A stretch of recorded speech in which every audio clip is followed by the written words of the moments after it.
Set to the side, you'd better run and hide. More to the side, everybody wants to stay alive. Set to the side, you'd better run and hide. More to the side, everybody wants to stay alive. You never stop! What is your major malfunction? Welcome to the Chabdog Sports Talk Radio Show. Sunday mornings live from 9 to 11 a.m. Pacific.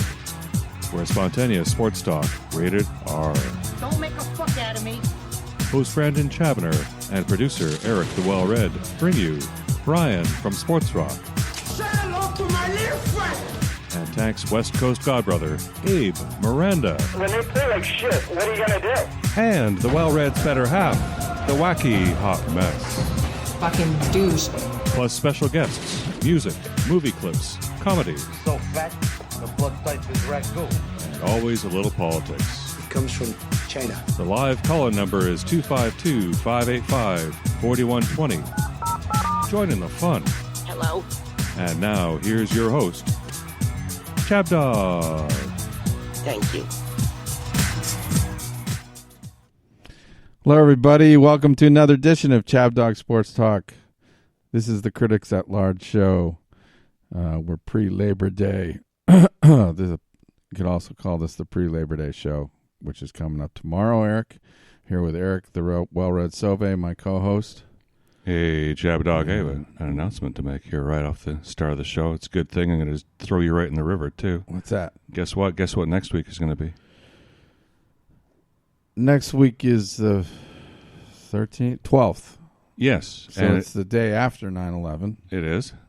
Yeah. And it's opening day for football, which means the show will begin an hour earlier. Yeah, I was really. You had to remind me of that right now. Yes, and You know- all of our you know listeners how- as well, who love to tune hard into the it is live for me show. to get up at when 'Cause we I know get you're up. out there. I'm still thinking about how I'm Okay. going to do that. Well, we might start the show without you some mornings okay. as you're moseying your way down here. Yeah. So just want to let everybody know, station We'll notice. see here. how it affects the tone of the show. That's all I can say. I'm not sure I'm going to be as good of a mood. Fuck you, We're brought to asshole. you by Chabdog Sports blog for your head of your sports headlines and biting sports commentary, and by Chabner Law, serving Southern California's business and transactional legal needs, as well as estate planning. And this is going to be, one of those shows where we hear some criticisms, some roasts. The Critics at Large show I did kind of in honor of Ed Asner, who died last week, I think, and he was pretty old. He was, in his early 90s. Thank you, Wacky Hot Mess.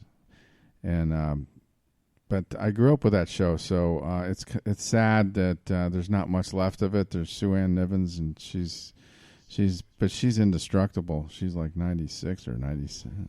Is she 99? Yeah, Betty White is. Yeah, Good she's 99. She's going to outlive us all. And she seems like she's in pretty good shape. She's coherent and everything. And Oh yeah, you like that, do you? a 99-year-old woman. I always liked Sue Ann Chabdog, Nivens. quit googling at her. She was very, very spunky and feisty. So we have Yeah. the Critics at Large clip from that, and you might get some lessons on how to review wine and be a snobby critic. And then got a great clip today from Errol Flynn. I hope we get to play that. Mm-hmm. They died with their boots on, and she kind of shows you how you take charge of a situation if you want to be able to say you're in charge. Mm-hmm. And Errol Flynn had a lot of style. Mm-hmm. So, we got a lot of great clips. We can certainly talk about MLB, which is really getting serious now. And Yeah, we're going to do a buy, sell, hold segment later. Abe's going to be calling in shortly, and we'll do some sports talk, break down a lot of college football. We got clips from Dr. Strangelove, Portnoy's Complaint, Curb Your Enthusiasm, and the aforementioned They Died with Their Boots On with Errol Flynn. We're going to do a tribute to Pat Summerall. yes, I've got two awesome clips out of him. Speaking of baseball, because it's going to be missing in action next week, we got a couple of clips from Moneyball that you're going to want to stick around for. If you've seen the movie, you know what I'm talking about. And if you haven't, you want to hear these two clips about how Billy Beane ripped apart Oakland and made it better. and even a clip from Sleeper. So, Yes. Speaking of Abe Miranda. And we have our first caller. It's I think I know who it Mr. is. Miranda. Do you know Miranda? Do you even know the Miranda rights? First, I have to read you the Miranda rights. You have the right to remain Abe Miranda. I've never Miranda'd anyone before. Don't give me attitude, sir. All right. Hello, Abe. Yeah. Oh, he's in Las Vegas. In Las Vegas. Hold on, listeners. Hold on. I gotta get you on. I gotta get you onto the board here. Sorry. Pardon us. Well, let me guess. You're in Vegas because you want to be there on opening day for the Raiders.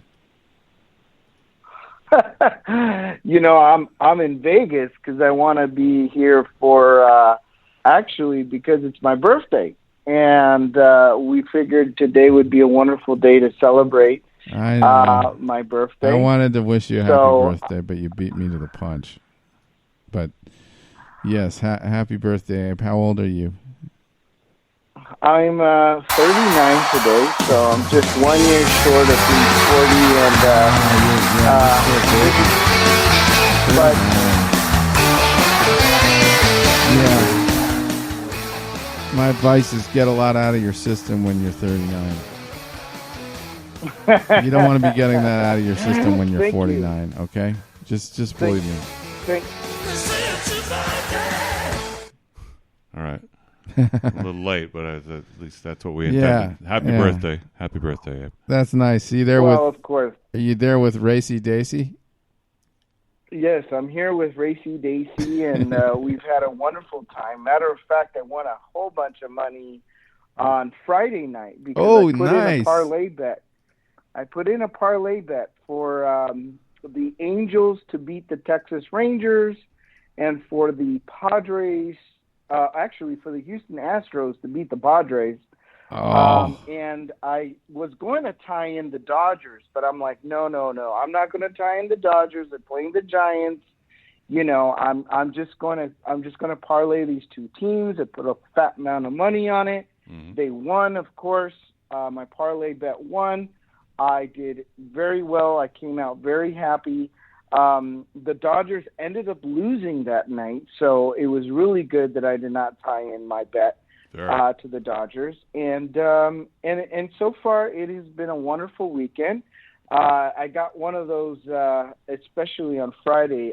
There's these places called Fat Tuesday, where they serve you kind of like the slushy, the frozen drinks. Yes. Uh-huh. Yeah, you get it's a great deal. It's like you get this 48-ounce yardstick, and you essentially it was like $20-something to get it with a double shot, and then to refill it was like, I think with double shots, I paid like $19 just to refill. Really? That frozen drink. Yeah, I was like, whoa, what a steal, And you got really trashed, huh? You got really drunk and you walked around Vegas drunk? Like everybody else. It's not like that's unusual. Yeah, that's great. That's always a lot of fun. Vegas, you do Vegas. You know what I mean? It was fun. It was a great day. I managed to successfully keep my pants on and not get arrested. So, not a pretty good. Well, he's with his wife, for God's sake. How much trouble are you going to get in? You're with your wife. Yeah, that's too bad. Oh, exactly. That's looking out for you. I have a babysitter. She made sure I didn't get into too much trouble, and we had a good time. We saw. Mr. Ray. Which is over at the Treasure Islands, the Circus du Soleil show. Very good show. Very nice show. As a matter of fact, might be one of the original shows. They're such great athletes, those guys. So if you make it, if you make it out to Las Vegas, there's just some really good shows out here, and it's still a good time. People do have to wear a mask indoors.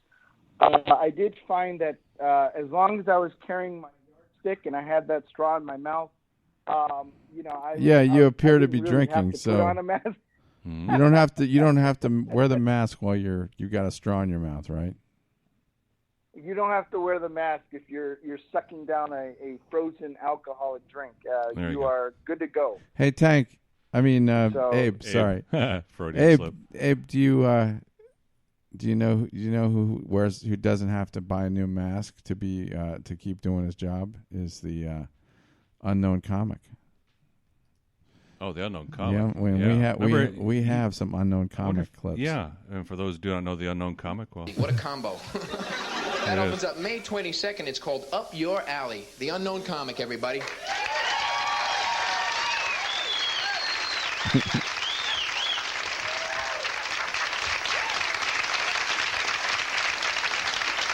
How you doing? The guy's wearing a paper bag. That's his thing. He looks like a Saints fan. They gave me this permanent wave. Back then. Oh, gee, I forgot I got my sunglasses on. Look, it's really me. All right, let me take this bag off in the first place so you can see what I really look like. Here we go. Check it out. Pull off his bag so another paper bag. All right, let's get started. What the Mexican fireman name his two kids, Jose and Hose B. Racist. All right, what did Captain Hook die of? Jock itch. Captain Hook died of jock itch. All right, what's the difference between mashed potatoes and pea soup? Anyone can mash potatoes. Come on, folks, I got 14 more jokes written on the inside of this bag. Oh, look at she's blushing. I got a joke for you that's going to make your boobies fall off. Oh, you already heard it. Just a joke. All right, good-looking crowd. In fact, let me take a look at this crowd. Sticking his tongue out of his eye hole. I don't know how he did that. His fingers. How do you do that? It looks like... Oh, he is sticking his tongue out of his... Wow. Yeah. Ooh, we got some weirdos out here today. I don't know how he could do that. All right. It must be All a right, real folks, I tell you what, it's contortionist. time now. That's right, it's time now. Where the heck is it? Oh, here it is. Time now for a little magic, ladies and gentlemen. That's right, magic. I want you all now to notice an empty bag. All right, folks, I'm going to take this white handkerchief. I'm going to place it into the empty bag. It's going. It's gone. I am now going to take this blue handkerchief and place it into the empty bag with the white handkerchief. I am now going to blow some magic potion into the bag. Say the magic words, epic Kazan, Laney Kazan. Ladies and gentlemen, the blue handkerchief is now white. The white one is now blue. Okay. That was some of the unknown comics. Yeah, I guess that's why he's still unknown. I love that joke about Jockich, though. That was funny. Captain Hook. Yeah, okay. See, here's the critic. The critic in me is coming, looking at that and saying, dude, this has been way better humor. I don't even think that guy was Jewish. Because the best comics are the chosen people. One of those guys, yeah. Uh-huh. Woody. Like Woody Allen. Why, you want to play that, or you want to save that for later? No, let's get it out of the way now, because we've got so much coming up here. Okay. This is a good one. Let's listen to some classic. 200-year-old Volkswagen. See if you can name the movie, Abe. Oh, it's a 200-year-old Volkswagen.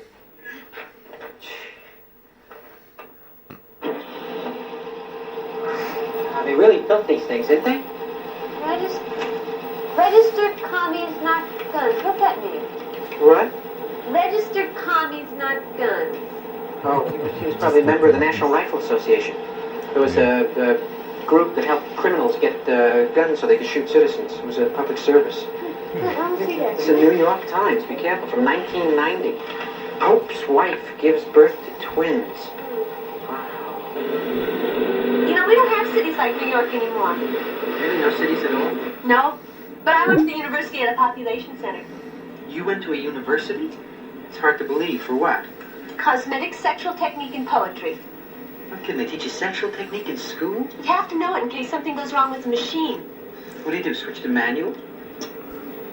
Where did you learn about sex? Me? From my mother. When I was a little kid, I asked her where the babies come from. And she thought I said rabies. She said from a dog bite. A week later, a lady on the block gave birth to triplets. I thought she was bitten by a Great Dane.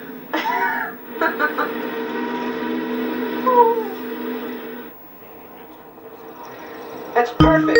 We'll dump it in the water. They'll never find it.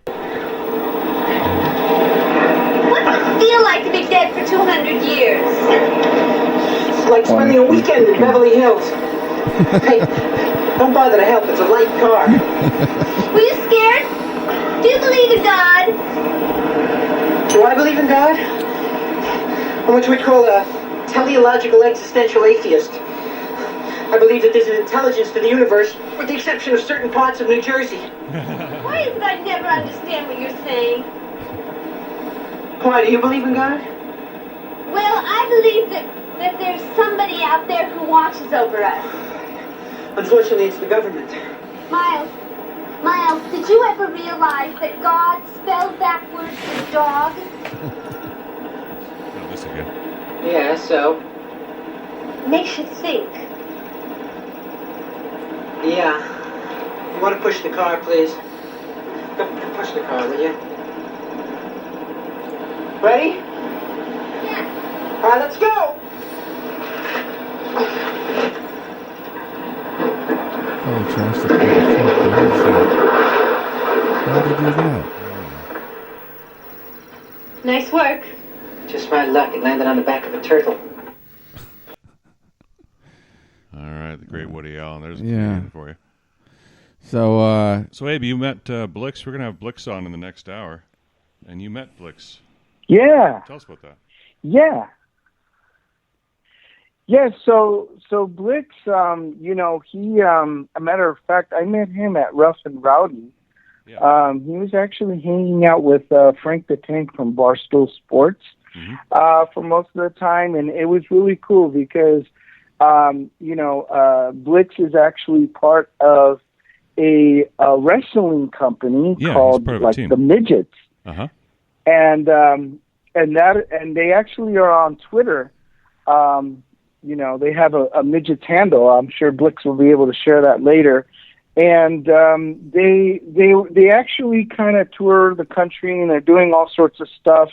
To my knowledge, they had some sort of connection with Hulk Hogan back in the day. But it's essentially Blixx is a Mets fan. He's really into college football, and he is very good at picking teams. And he of course, Frank being a Mets fan and him being a Mets fan, of course, they had a pretty strong connection while they were at Rough and Rowdy. And they actually even filmed a few Mets minutes together because they were working on or they were watching Mets games or following Mets games while they were there, and so they would do Mets minutes together. And actually, when Frank went to do his hot dog review there in Charleston, West Virginia, we went to a place called Super Weenie, I believe, and it was really good. And of course, him and his crew were there to be part of the actual hot dog review. Mm-hmm. So that it was really good. And of course, Frank said that it looked like he was going to be doing more content with Blixx in the future. So it's really exciting to have him on the show later today. I'm really excited about it because, anytime you get to meet somebody in person and really get to know them and then have them on the show, it's always such a positive experience, such a great experience. So I'm really looking forward to that. And he was really funny. I think when I first got introduced to him, I'll save the story for later. But essentially, like I said, Blixx, he spends a lot of time watching college football and makes great picks. So excited to hear from him later. About his college picks and got a lot of college football to discuss. Mm-hmm. You did scare me with the NFL with the Raiders playing today because I was like, wait, I didn't think the first game was today, and actually I think the first game's on Thursday, correct? That is correct. That's a good segue Thursday. there. And regular game is on Thursday, I believe, right? that is correct. That is correct. Slow down. Finger looking good. It's finger looking good. So we have Blixx coming on in the second hour, and that was a perfect segue to talk some college football. And I bet you it was all over the screens in the sports books last night and yesterday in Las Vegas. And Chabdog, did you get to see any games? Did you see anything yesterday? Oh yeah, I saw part of the UCLA game. Okay, that was at night. I saw UCLA is a much better team this I was year. very I told impressed. you You want to start last with the UCLA week. game? I was very last week. Who'd they beat last week? It was a tomato can. Hawaii. They beat Hawaii, and I thought everybody beats Hawaii. So that's not. I didn't think that was a big deal. Not everybody, but when they beat LSU, when they beat the great Ed Ogeron, we're gonna do some football. Hey, their defense had LSU tied up for a lot of that game. And things finally loosened up at the end, but UCLA's really impressed offense. there. You know who else I was impressed by? Alabama. Yeah, Alabama, of course. Maybe the Canes weren't as good as we thought. Maybe that's the problem. Yeah, they're usually not. Ran all over them, 44-13. They just thumped them bad. I mean, I caught some of that game. Alabama looked really strong. Mhm. Ohio State. Ohio State won by, they scored a lot of points. 45-31. They scored a lot of points. Their new quarterback did well. Hang around in the game, but their new quarterback had 4 touchdown passes. Yeah. So quite a great debut for him. That was solid. And you know who thumped somebody, who killed somebody? Rutgers. Yes, I wrote that down. Rutgers. That was like just talking basketball. They desecrated the Temple. Yeah. Yeah, they desecrated, all right. 61-14. Yeah, Frank Rutgers. Frank must be happy. Stick his chest out about that. The last time Rutgers scored 61. That's wow. And Maryland won. Maryland beat somebody. Maryland beat West Virginia. Yeah, Maryland beat West Virginia. That's good. Really? They got Tua's little brother. Did you know that? I heard them talking about that yesterday. Is Tua, that what they were talking about? Jr. Tua Jr.? Yeah. And then Georgia and Clemson. Everyone was all excited for that game. It was a boring game. A total dud. 10-3 in Georgia sort of. It's like I didn't watch any of that. I couldn't. I just can't watch a game where nobody's doing anything. I stopped watching that. I stopped watching Penn State playing Wisconsin. Yeah, they snuck by Wisconsin. That was, I guess. Yeah, they snuck it all right. Those child molesters. Wisconsin's Fred Mertz had a bad game. He threw 2 interceptions, big interceptions. Abe, whenever someone mentions Penn State, is the first thing you think about is child molestation and then football?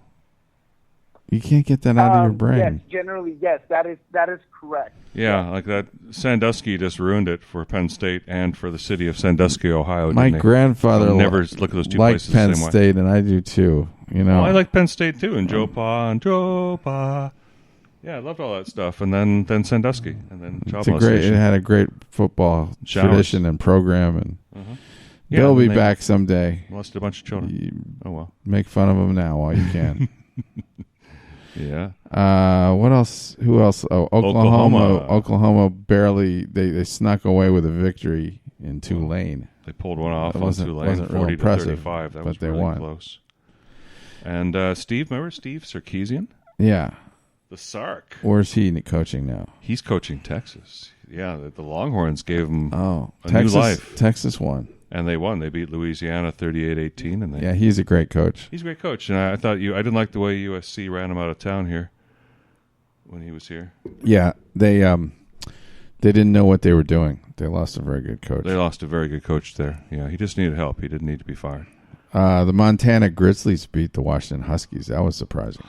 It was really surprising. I mean, the Huskies were ranked as well. I mean, not anymore. So and that was a home game. They were playing in Seattle. So they were not prepared or something. And something's wrong. And Montana must have some big guys. It's a legitimate football program now. Well, let's see. Well, they're okay. I mean, they're for that conference. We'll see how they do this year. They're not Pac-10. I would like to see that though. They were never Pac-10 material before, so I don't know why they become Pac-10 now. But they're close.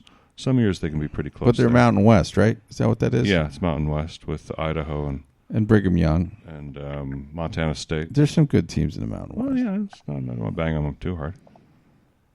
So and of course USC. Speaking of USC, they beat San Jose State 30-7. Go Trojans! Oh, of course, I've got to put in a word for your Trojans and Michigan. And the big thing, which I can't believe you're not mentioning.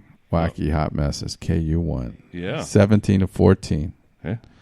Yeah, my wife was listening to that with a lot of intensity, and I'm happy for them. But reality's gonna no doubt set in next week. I don't know who they play, but But you got your victory for the year. Hello? I just don't know who else you're going to beat. Like, I'm thinking about the Big 12 even now. Or the Big 12 has still got Texas, Oklahoma. There aren't too many easy teams in the Big 12. Mm-hmm. Here, let's jump into a buy, sell, and hold before we hit Chabdog Racing. Oh. Yeah. Why, you want to cram that in? You think yeah, let's cram it in. Okay. Go for it. I feel like I'm on Watch me. Wall Street Week or something. All right. It's buy, sell, and hold time. Yeah, that's where this comes from. Yeah. Louis Ruckhiser. Louis Ruckhiser.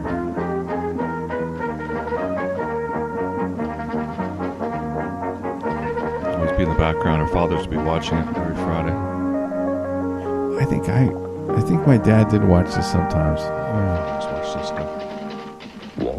All right, and that's our theme for another buy, sell, and hold. We're going to do a lightning round edition here so we can get the Chabdog Racing 30-minute mark. So I want to start off with we got Tampa in the East, 86 and 50, and Baltimore at the bottom at 42 and 92, and we'll give honorable mention to the Yankees at 78 and 57, and Boston at 79 and 59.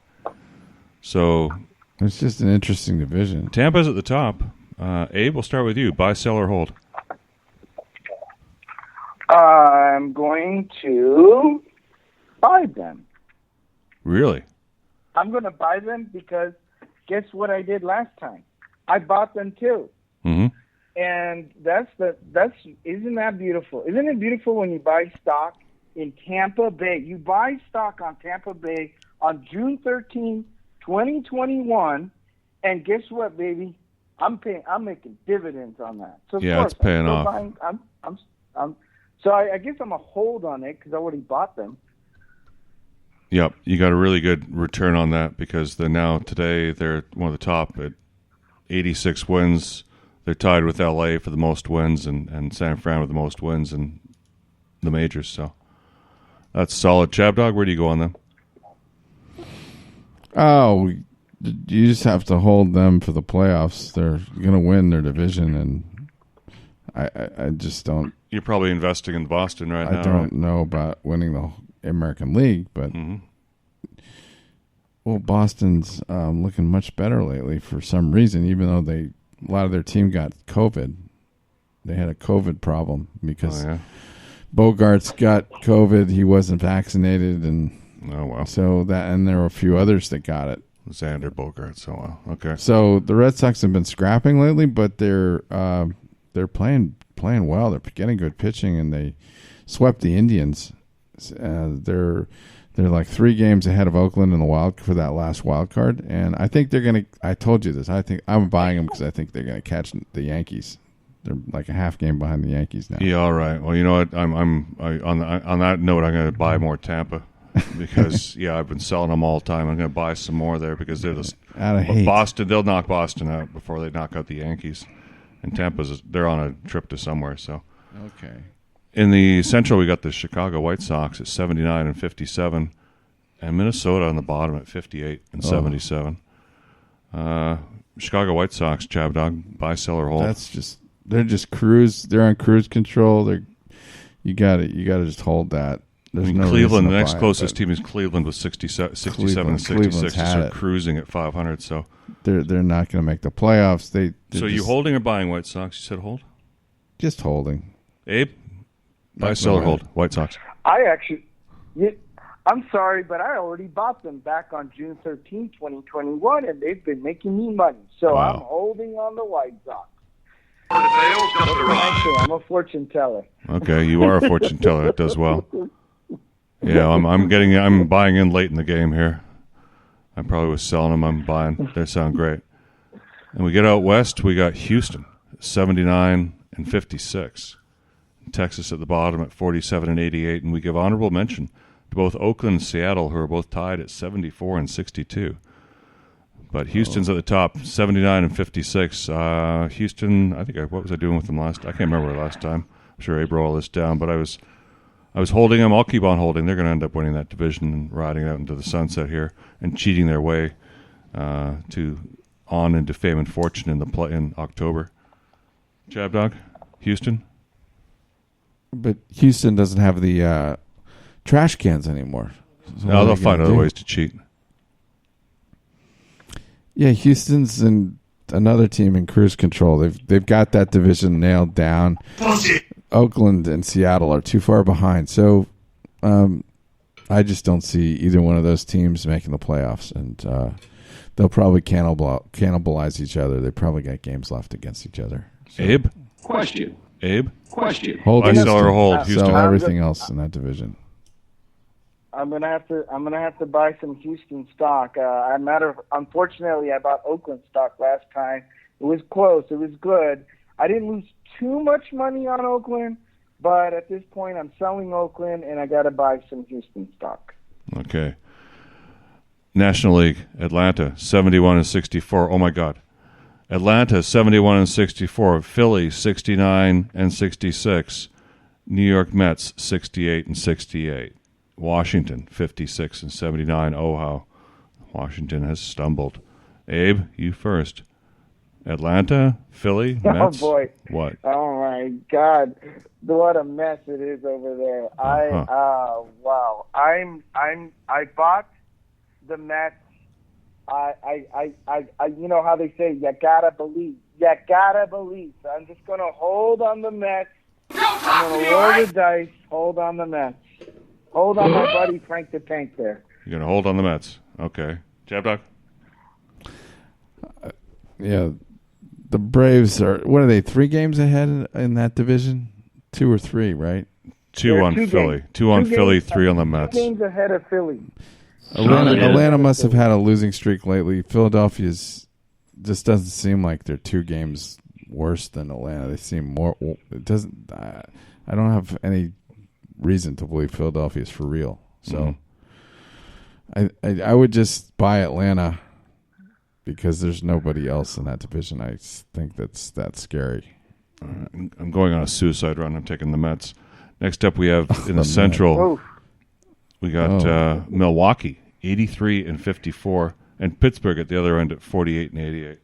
Pittsburgh's, they're roadkill. The question with Pittsburgh is, are they going to lose 100 games or not? And Milwaukee at 83, the next closest is Cincinnati at 73-64. So Milwaukee's got to head. Yeah, Milwaukee, buy, sell, or hold. Abe. Oh, I'm definitely buying some Milwaukee stock. Thank you. Buying some Brewer stock. Yeah, me too. I'm on that. Chabdog? I picked them to win the division at the beginning of the year, so this doesn't surprise me at all. They got great pitching, and they're going to just stay where they are. No, I'm just holding it. Okay. And that finally takes us to the National League West, where we got the Dodgers. Wake up this morning, and guess what? The Dodgers are in first place at 86-50. They did it. Somehow, narrowly, just edging out San Francisco with an identical 86-50. And Arizona's at the bottom at 45-92. An honorable mention goes to San Diego at a 72-64 record. So, the Dodgers, everybody. You had best unfuck yourself, or I will unscrew your head and shit down your neck! So, how about the Dodgers, Abe? Oh my God, this is so hard. This is so difficult. I will tell you one thing. On June 13th, I put a hold on the San Francisco Giants, and I have been making money off of the San Francisco Giants. So I don't know. I'm going to hold on the Giants for right now, but it's tough. I think that regardless of who wins, they're both going to the playoffs. You know, either as a wild card for the Giants or a wild card for the Dodgers. So don't hate me because I'm not buying Dodger stock. What I'm saying is they're both going to the playoffs. Get out. Than not. Okay. Both they're both teams. going. Yeah, So who are you buying? I have a hold on them. So Hold. You're holding. Chabdog. I'm good. I'm holding on Giants. Buy the Dodgers, sell the Giants. Yes. Man, buy the Dodgers, sell Giants. I'm totally with you. I'm buying more Dodgers here. I'm going to pile in. I'm going to just put it all on Dodgers. I agree the Giants are going to the playoffs, but I just don't think they're as good as the Dodgers. I think Dodgers just have more magic right now. Fantastic. Well, we got that figured. Now the bigger question is San Diego going to catch Cincinnati for the wild card spot? Well, we'll see. Because that's the only drama in the National League right now. So the Reds have been playing a lot better, and they've got a good team. I think they're going to hold on and take that playoff spot. Well, now it's time for Chabdog Racing at the 35-minute mark.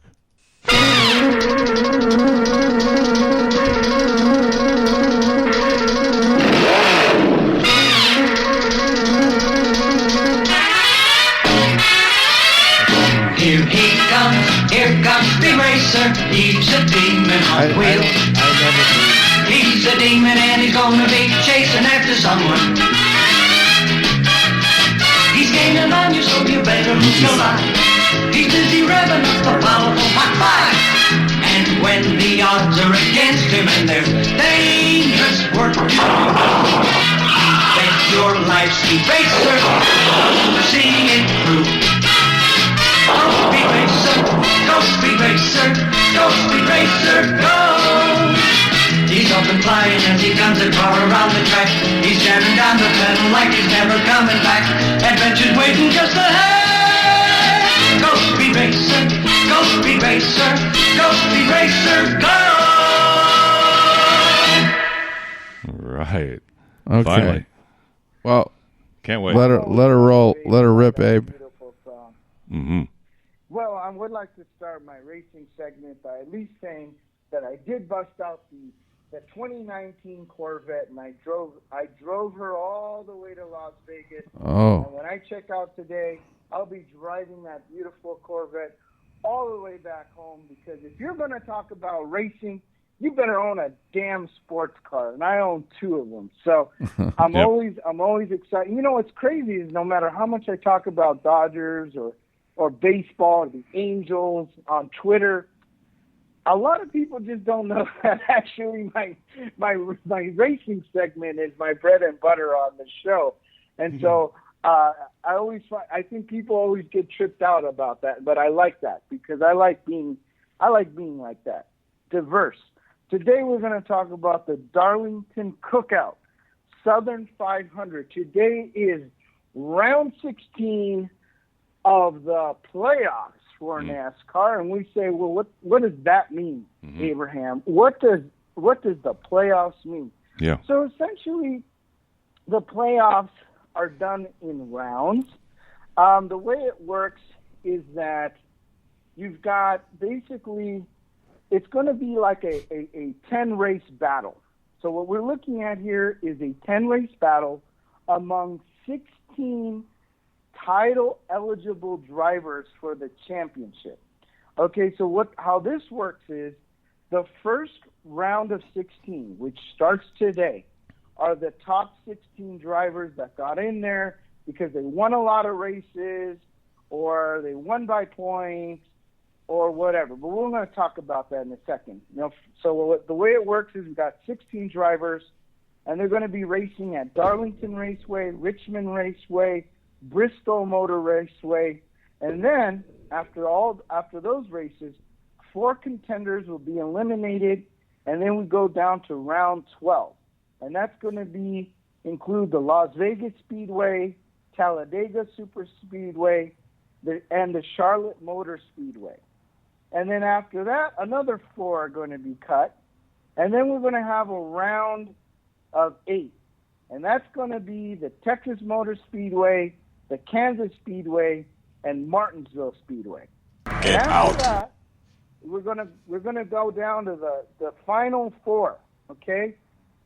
And this is going to be completed at the Phoenix Raceway on November 7th, okay? And it's basically a straight-up race for the Bill France Cup Trophy, okay? And so that is kind of essentially how this playoffs work here, and so it's just eliminations, and we just get down to the final 4 that are going to race it out at the Phoenix Raceway. Now there's 16 drivers, so that's what we're starting off with today. Okay, guys, 16 drivers, and basically they qualified like this: Kyle Larson, he got 5 wins, he's in it. Ryan Bainley, he had 3 wins. He's in it. Martin Truex Jr., he had 3 wins. He's in it. Kyle Busch had 2 wins. He's in it. Chase Elliott, he had 2 wins. He's in it. Alex Bowman had 3 wins. He's in it. Denny Hamlin, which is my soup and sandwich guy, he got in there with points. Okay? He got in there with points. He never wins. He never wins, but he got in there by points. So, okay, so basically, if you got a pretty face, you're getting in. He's in there. He might be cut, okay? Nobody's perfect. We don't know if he's going to make it to these first few races, but we're going to see here. We're going to keep you up to date on that. That's called bestiality. He got in there with the win. Joey Logano, he got in there with the win. Okay. Brad Keselowski, I can't ever say his last name right. Brad Kozlowski. Bullshit. Kowalski, a win. He got in there with the win. Kurt Busch, he got in there with the win. Michael McDowell, Is he going through got every in there person? with the win. Well, big names. Christopher Bell, he got in there with the win. Okay, how many of these people are there, Abe? Because we have we this only goes for one day. Sure. So anyways, I'm also at the same time giving you the lineup so you can give me your picks, okay? Well, I know, but I don't. So pay I can only keep so many names in my head. That's too many names. Well, I mean, seriously, I think you've gone through 20 people. As soon as you said Joey Logano, I made my pick. Good. All right. Well, Tyler Reddick, Kevin Harvick, okay? So these, at least the names that I shouted out, that's what you're going to pick from. That's I want somebody to use his fucking brain. Now, we can only pick we're gonna one. Talk about the Darlington. Yeah, Darlington. You got to pick one for your checkered flag, Mhm. and I know I'm going to go with Kyle Larson. I'm definitely. Well, that's my name. going out on a limb there, right? He's the number one guy, isn't he? Yeah, I'm definitely. You know what? You got to put your money on. You know, it's like you guys put the money on the Dodgers. I'm gonna go with the points guy, Denny Hamlin. Hey, try not to suck any dick on the way to the parking lot. I think he's Denny been very Hamlin. consistent. All right. Okay. And he's going to Denny change Hamlin? things today. You got Denny Hamlin. You're going to go with Joey Logano. Oh, you're taking. Well, the wacky hot mess is taking Logano now, so She likes the Italians. I'll change my pick to Demi Hamlin. Yeah. Pal Joey Logano. So I'm switching to Hamlin. We are the heirs of that first Okay. revolution. So yeah, they're racing at So we got- Darlington. That's the is that the one that has the egg, racing at the Darlington. egg-shaped track? It's the one next to the prison. Yes, that's the egg-shaped. See, track. I was So right. Let me get this. Yeah, you know, you're the man. You know you're the man. Yeah, it's got that narrower end to it. Yes. Then you turn And left. I'll tell you a little bit about the Darlington Raceway. And we mentioned it last week, but yes, this is the very It's an unique ovular raceway track. in that it's shaped like an ovulating. egg. It's an egg-shaped track, Mhm. and it was built to really it was built to resemble an egg, really because the landowner's fishing pond Right. was on one end of the track. Oh, this And place. they didn't want to. The minnows. He didn't want. Yeah. We talked he didn't about want this you to last week, take out my actually. Forever. fishing spot. Yeah. So Yeah, the we one know end's that. a little bit narrower than the other end. Now, here's another thing you might notice about Darlington is that it's called the Lady in Black. Okay, that's a nickname for this racetrack. Now you say, why is it called the Lady in Black? Because it's shaped like an Kinda egg. Dark. It says women have eggs. Really? Women have eggs. You know, that's actually I'm going to give it to you. That's a really good guess. I like that. Women have eggs. It's called the Lady in Black. I like that, but actually, it's actually called the Lady in Black because it was the very first paved track that NASCAR had. So because it was the first paved track, Oh, for paved. NASCAR, It's paved. that's where the Lady in In black. came. Now we got it. All right. It also refers to the difficulty of racing there, and some of them actually call it Too Tough to Tame or the Widowmaker. So these are different nicknames that the racetrack may have. One of the things that's very surprising or special about this track is that it is very tight, and you will see a lot of black streaks on the edges of the track wall, because the walls are kind of white, and you'll see these track black streaks. And the walls are kind of white? It's not racist at all, no. Not at all. Wow. Playing basketball and tennis. It's terrible. It's a very racist track. And so there's black streaks as Whoa. passing cars' tires scrape against them. So that's where you get a lot of streaks on the walls there at Darlington Raceway. Is there much slant there? Is there much slanting? Well, I used to be able to do some of that.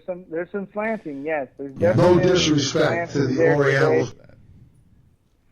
No disrespect to the Oriental. Quickly that it is a 1.33 mile oval track, and that you talked about the banking. So I'm going to talk about the banking. You ask about the banking. You want to throw me for a loop. Well, we're talking about banking. 25 degrees. No disrespect to the Oriental. 25 degrees of banking in turn 1 and 2, slants. and 23 degrees of banking in turns 3 and 4. 23. Okay, All now right? we're talking. So that's some good grade. So now we also got with 3 degrees on the front stretch and 2 degrees on the back stretch. Okay, and of course this is really a great way to start the. This is a great way to start the playoff with a very challenging track. Yeah. And you're going to have 16 cars. Now, that's what's really cool, is that you're going to have the most amount of cars on this race track. So you've got a difficult track. You've got it's a tough track, and you've got the most amount of cars on this track. So it's just going to make for some crazy, interesting driving today, which is great. It's much better to see 16 cars on this track than to see 4 cars on this track. And that's why we're going to be starting it off right off the bat with a hot track. All right? And, of course, we're going to have to watch a few more races to see who gets eliminated.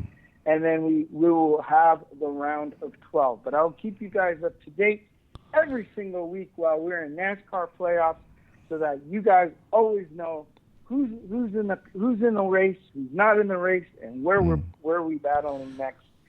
Today the race will start at 3 p.m. Newport Beach time, Chabdog Sports time, Bingo the Friendly Dog time.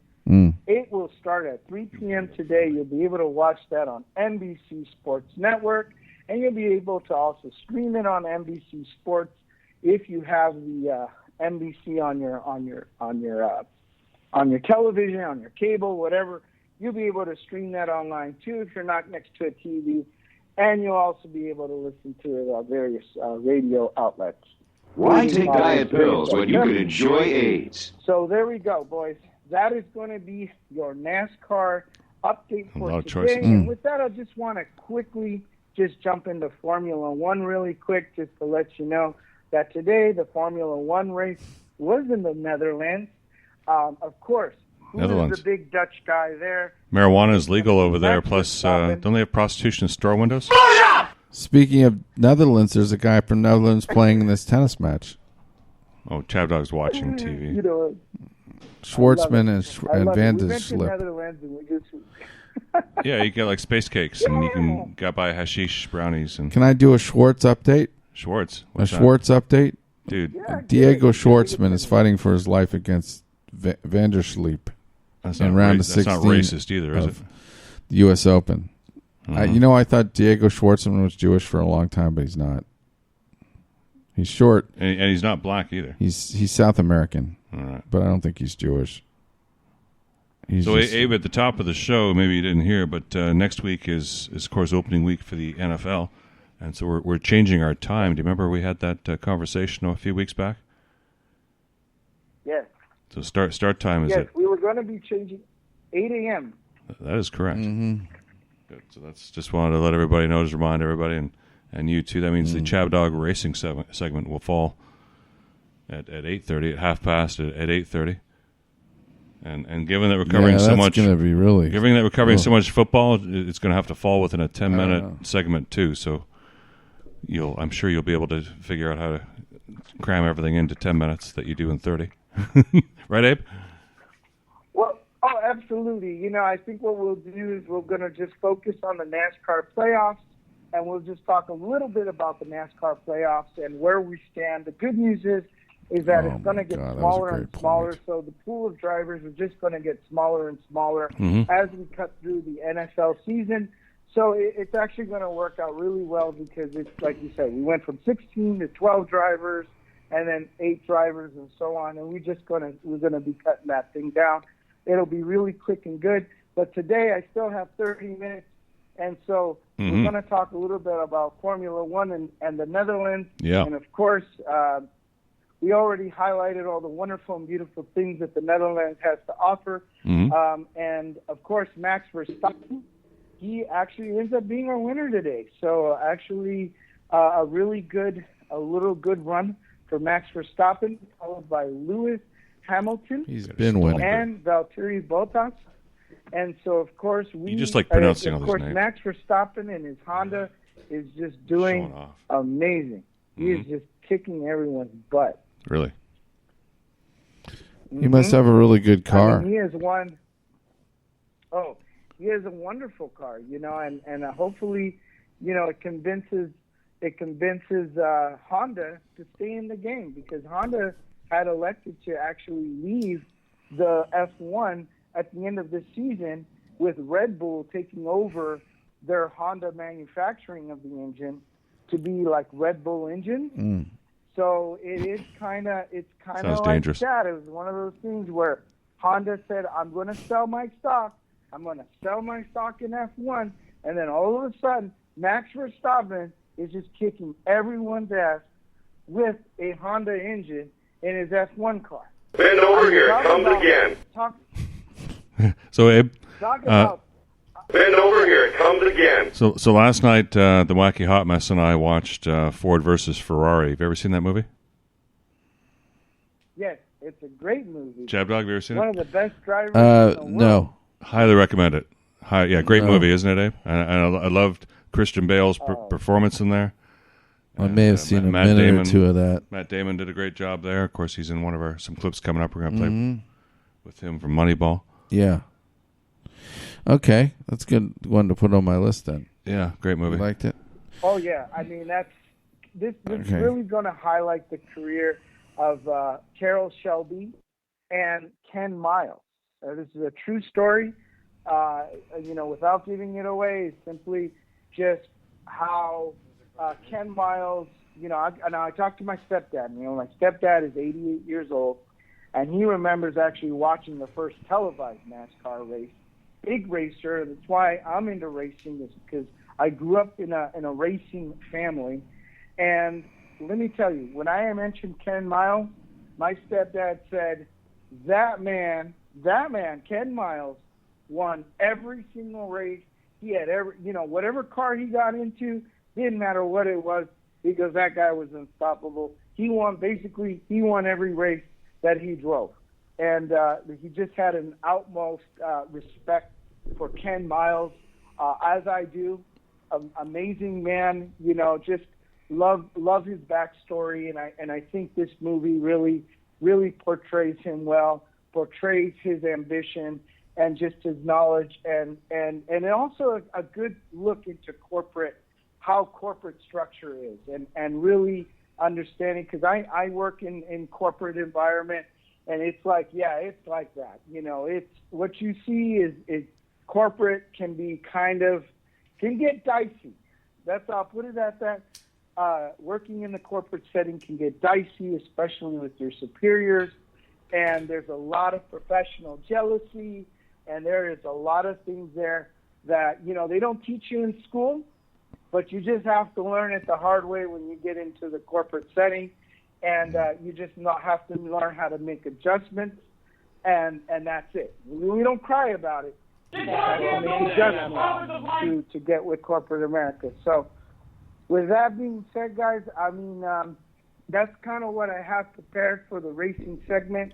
So if there's anything else you would like to throw on in, be my guest. I don't know. Where are we, Eric? Do we have any time before the break? Yeah, we do have some time. We got a little time. We can squeeze in a little something. We could. Geez, we could run this into the. You can. What do you want to play? Let's run the critics since we got to get this in here before we get our guest on. Yeah, and before the break. Yeah, this is one of the best Mary Tyler Moore episodes I ever saw. So, Abe, this is the Critic at Large show, and so in keeping with the theme, this helps bracket. My squad officers by saying she was an unemployed lion tamer. Yeah. So this one, Mary Tyler Moore. Tonight, our critic at large turns his attention to the TV scene. Carl? Well, I wonder who Jack the Ripper will attack tonight.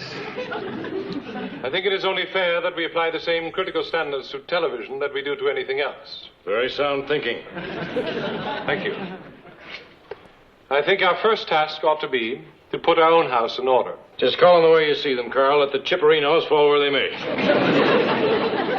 What you're watching at this very moment is a classic example of what is wrong with television in this town. It is the pursuit of personality at the expense of competence. I'm not sure I understand. Sure you don't.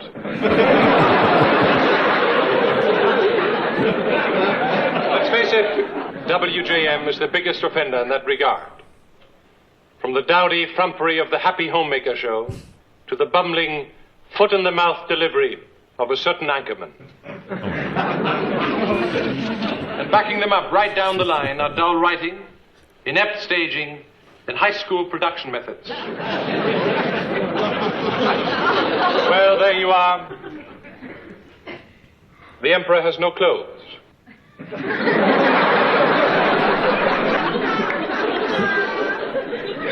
Tomorrow we shall look at some of the other stations in town and see if they fare any better. Meanwhile, this is Carl Heller saying, let the viewer beware. High school production methods? Dull writing. Boy, he didn't miss anybody, did he? Oh, well, here comes Lou. Oh, don't. Yeah, look, we can see how this. Murray, be a good guy and go buy me a gun.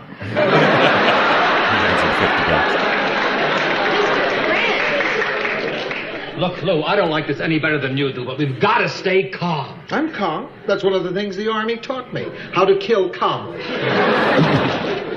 Bumbling? Do you think that's a nice thing to say about anybody, bumbling? My mother watches this show. What's the matter with you? If we dish it out, we ought to be able to take it. Okay, Carl. Let's see if you can take it. No, Mr. Grant, please. No, please. Don't. Let me handle this. You creep. Who do you think you are? What new show did you ever produce? Or anything else for that matter? Mary, you don't have to be a chicken to judge an egg. Have you no sense of There's proportion? the egg theme again. Criticizing a multi-million-dollar movie is one thing. But to publicly attack the individual workers at a tiny television station who are simply doing the best job they can is nothing but sadistic bullying by an arrogant snob. Now hit him.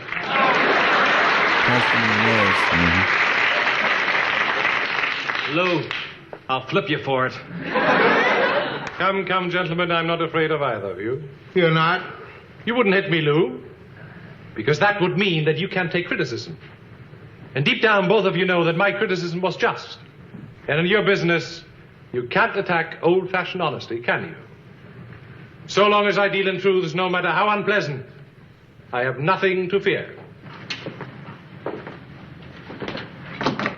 All right, Professor. Betty White. I have nothing to fear from you either. You're sensible, rational people. And sensible, rational people do not throw either pies or punches at someone's face for simply stating an honest opinion. Only a fool would vent his frustration in those ways.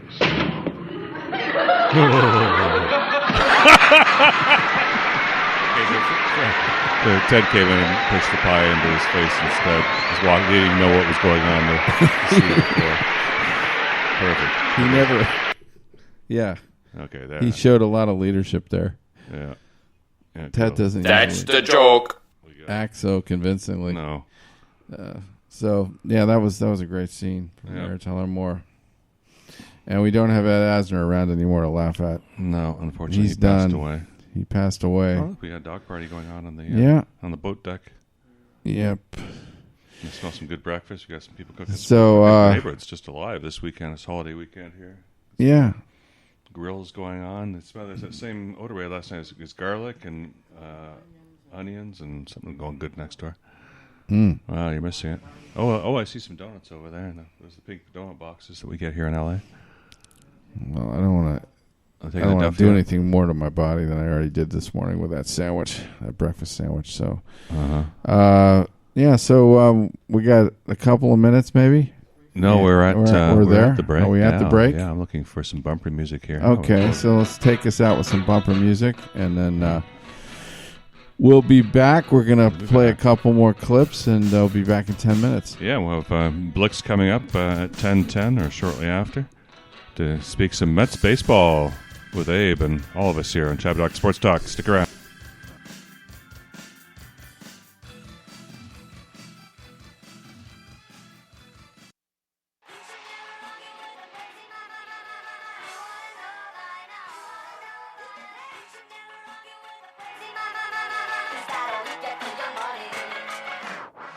The law office of Brandon S. Chabner, serving clients in Southern California with transactional legal services since 2007. We handle general, corporate, outside counsel type work, drafting and negotiating a wide variety of business and commercial contracts, including non-disclosure agreements, independent contractor agreements, and employment agreements. Our experience includes working with public and private companies and involves a broad range of industries, including healthcare, consumer products, real estate, and high technology. Mr. Chabner has over 20 years of legal experience, having worked for some larger national firms and serving as general counsel for a multi-million-dollar private company here in Southern California before starting his own legal practice. His educational credentials include a law degree from UCLA, where he was on law review, undergraduate degree at Yale, where he graduated magna cum laude, and an MBA from Harvard Business School. Other areas of focus for Chabner Law include press release and business plan editing, pre-litigation matters, and debt and mortgage resolution work. You can contact us at 310-698-0740 and at bchabner@chabnerlaw.com. Like Chabdog said, he was 100% right. He can take all comers. We're told that greatness is exceptional, when it should be expected. You choose every day to live your life intentionally, without apology for how bright your light may shine. So go be great. Go be brilliant. Go be you. Go defy life. The Defy Life movement is one that speaks to each of us in its own way. Defy Life gear speaks to us all by reminding us that one size does not fit all. Visit defylifegear.com to get fitted for greatness. Got a little hair on their ass. He looks like a Mandalorian maze, quite frankly. He's got a baseball body. Matty, who do you got? I like Geronimo. Yes. Hey, guy's an athlete, big, fast, talented. Top of my list. Clean cut, good face. Yeah, good jaw. 5 tools guy, good-looking ball player. Can he hit? Yeah, he's got a beautiful swing, right, Barry? The ball explodes off his bat. He throws the club head at the ball, and when he connects, he drives it. It pops off the bat. You can hear it all over the ballpark. A lot of pop coming off the bat. And it's effort. If he's a good hitter, why doesn't he hit good? He is a good hitter. Minor leaguer. He'll be ready. Yeah, so he's going to be a good hitter when we put him up against big league arms. Could be a great hitter. I don't think so. This kid needs some at-bats. You give him 400 at-bats, he's going to get better. He can play. He's hit everywhere along the line. It's one of our guys.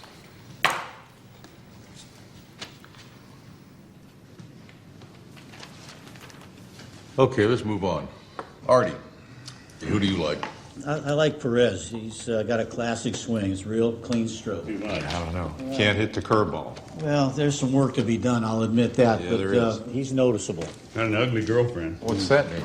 Ugly girlfriend means no confidence. Okay. Oh, no, you guys are full of it. Artie is right. This guy's got an attitude. An attitude is good. I mean, it's the kind of guy walks into a room, his dick has already been there for 2 minutes. Yeah, he passes the eye candy test. He's got the looks. He's ready to play the part. He just needs to get some playing time. I'm just saying, his girlfriend is a 6 at best. Look, if we're trying to replace Giambi, this guy could be it. I agree. Damn, Billy, was that a suggestion? Guys are just talking. Talking la la la la la like this is business as usual. It's not. We're trying to solve the problem here, Billy. Not like this, you're not. You're not even looking at the problem. We're very aware of the problem. I mean... Okay, good. What's the problem?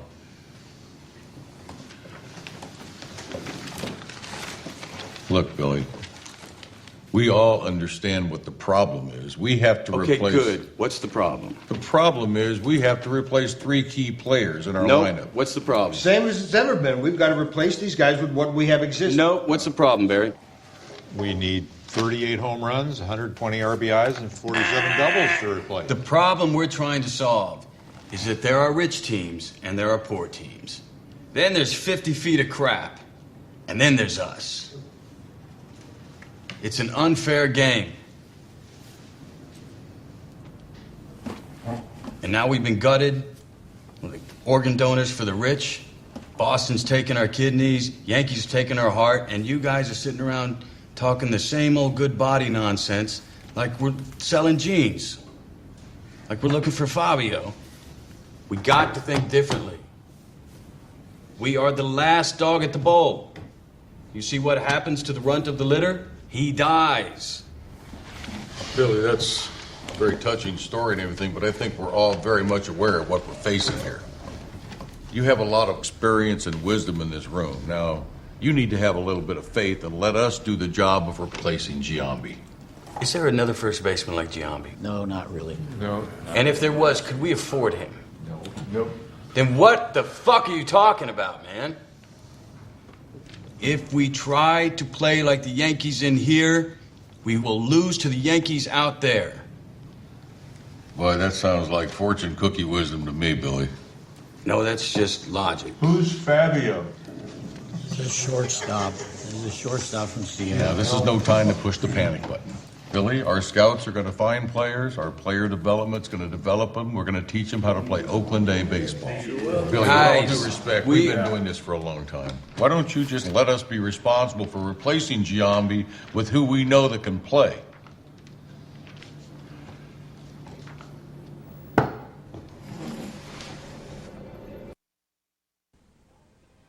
Billy, we got 38 home runs and 120 RBIs. Guys, we're still trying to replace Giambi. I told you we can't do it, and we can't do it. Now, what we might be able to do is recreate him. Recreate him in the aggregate. The what? Giambi's on-base percentage was .477. Damon's on base, .324. And Almeida's was .291. Add that up and you get... Do you want me to speak? We're not pointing you yet. 1092. Divided by 3. 364. That's what we're looking for. Three ball players whose average OBP is 364. Wait a minute, that doesn't look right, doesn't come out right. That's right, Artie. Billy? You gotta carry the one, right? Billy. Scratch this down. Yeah. Who's that? That's Pete. Does Pete really need to be here? Yes, he does. Okay, here's who we want. Number 1, Jason's little brother, Jeremy. Billy, that's trouble. Billy, look, Billy, if I may, he certainly has had his problems off the field, and we know what he can't do on the field. He's getting a little thick around the waist, you know, and his reports about him on the weed and the strip clubs. Well, his on-base percentage is all we're looking at now. And Jeremy gets on base an awful lot for a guy who only costs $285,000. Geez, Billy. Number 2, David Justice. Oh, no. Not a good idea, Billy. Old man Justice? Why is that? Steinbrenner's so pissed at his decline that he's willing to eat a big chunk of his contract just to get rid of him. Anybody. Exactly. 10 years ago, David Justice, big name. Been a lot of big games. He's going to really help our season tickets early in the year, but we get in the dog days in July and August. He's lucky if he's going to hit his weight. Billy, his legs are gone. Billy. He's a defensive liability, and I question whether the bat speed's still there. His legs are gone. Grady. We'll be lucky to get 60 games out of him. Why do you like him? Because he gets on base. What is this? What are we doing? Okay, number 3.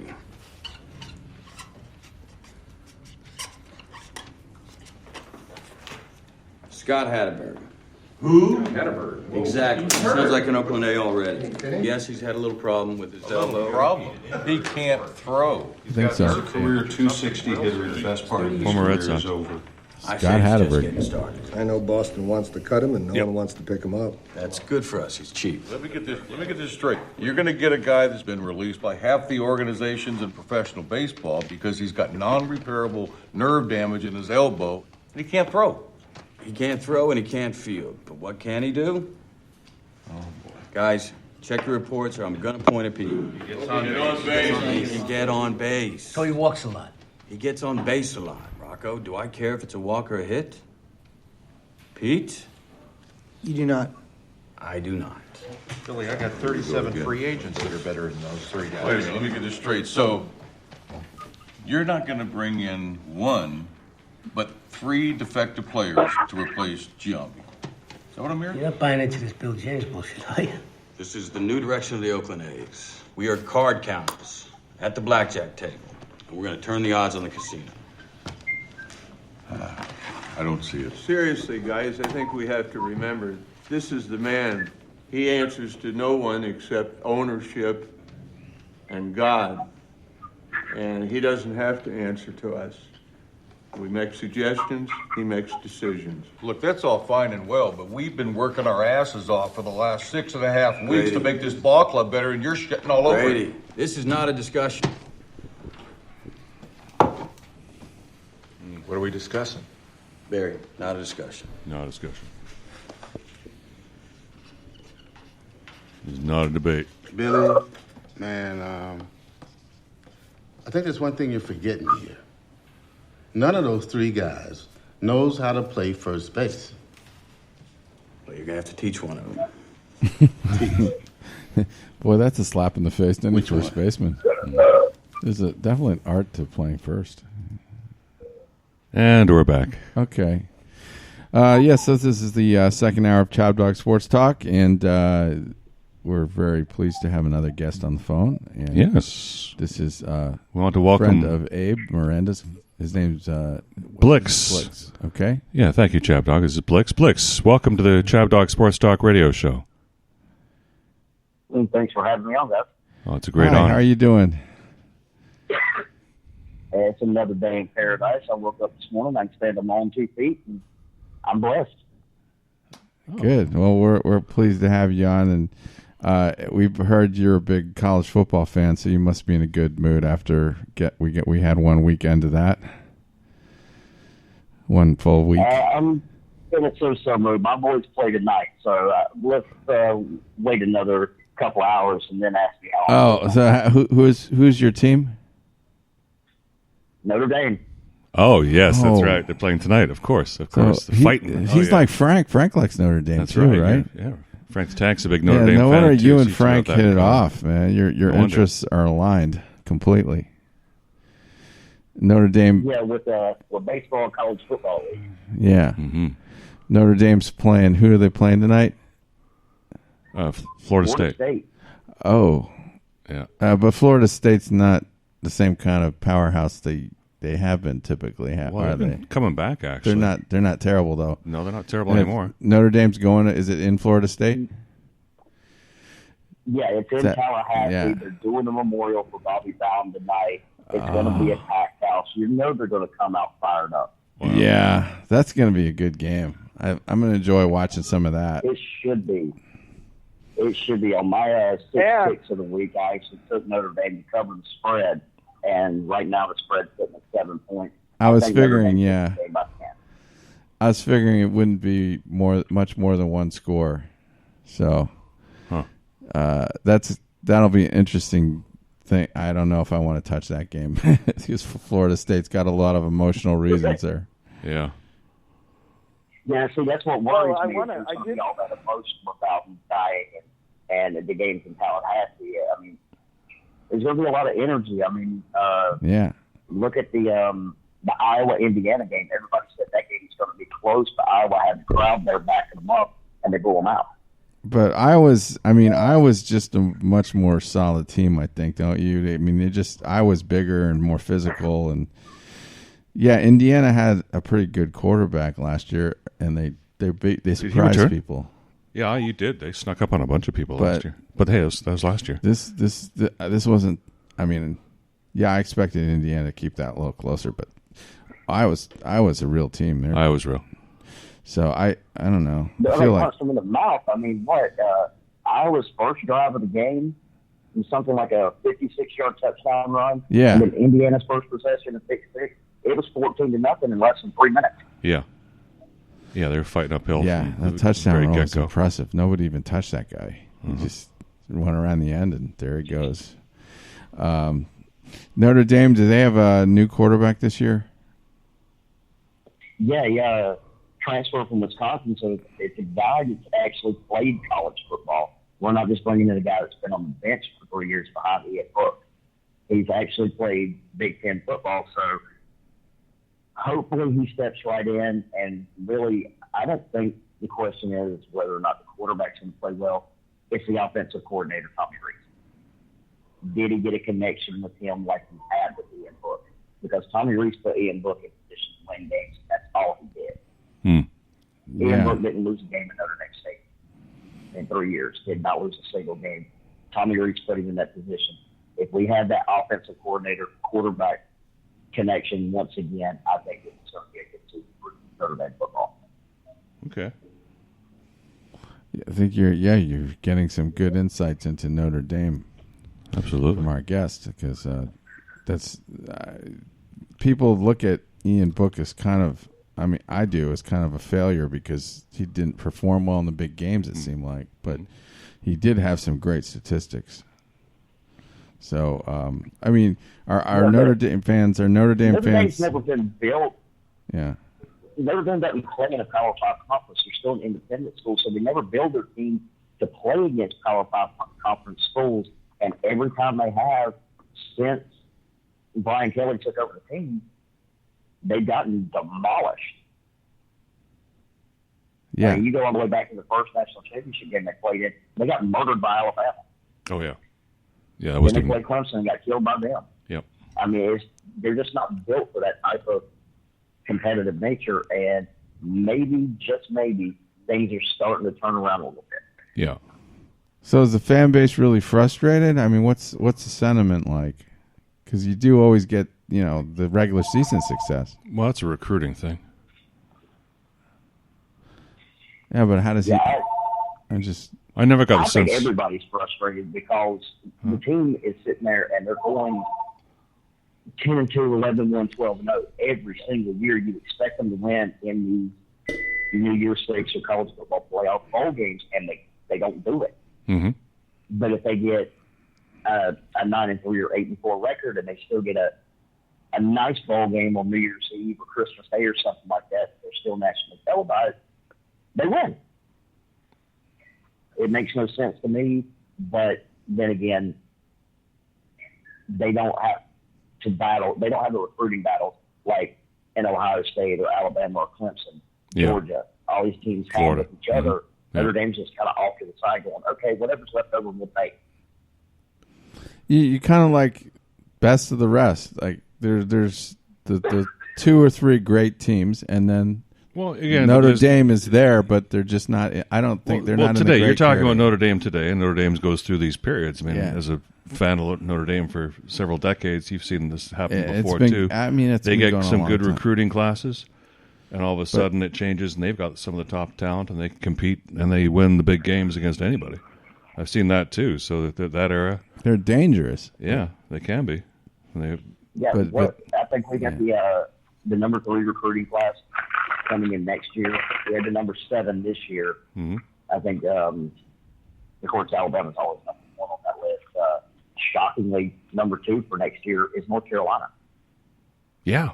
North Carolina's got the number 2 rated recruiting class. That's a good program now. Yeah, Fresno State. I mean, you've got these Brown's places you've never heard before. But right. North Carolina is North Carolina. Yeah. They're getting close to Notre Dame after decades of being completely off the radar. Yeah. Yeah, decades since the last time Mac Brown coached North Carolina. Yeah, pretty much. That was the last time they were relevant. It was the last time that Mac Brown actually coached North Carolina. So, North Carolina, they're the only blemish on my week. They are the only blemish on my week. I really thought returning all 5 starters on the offensive line, they would actually be able to put up more points against Virginia Tech, and they flopped on me, man.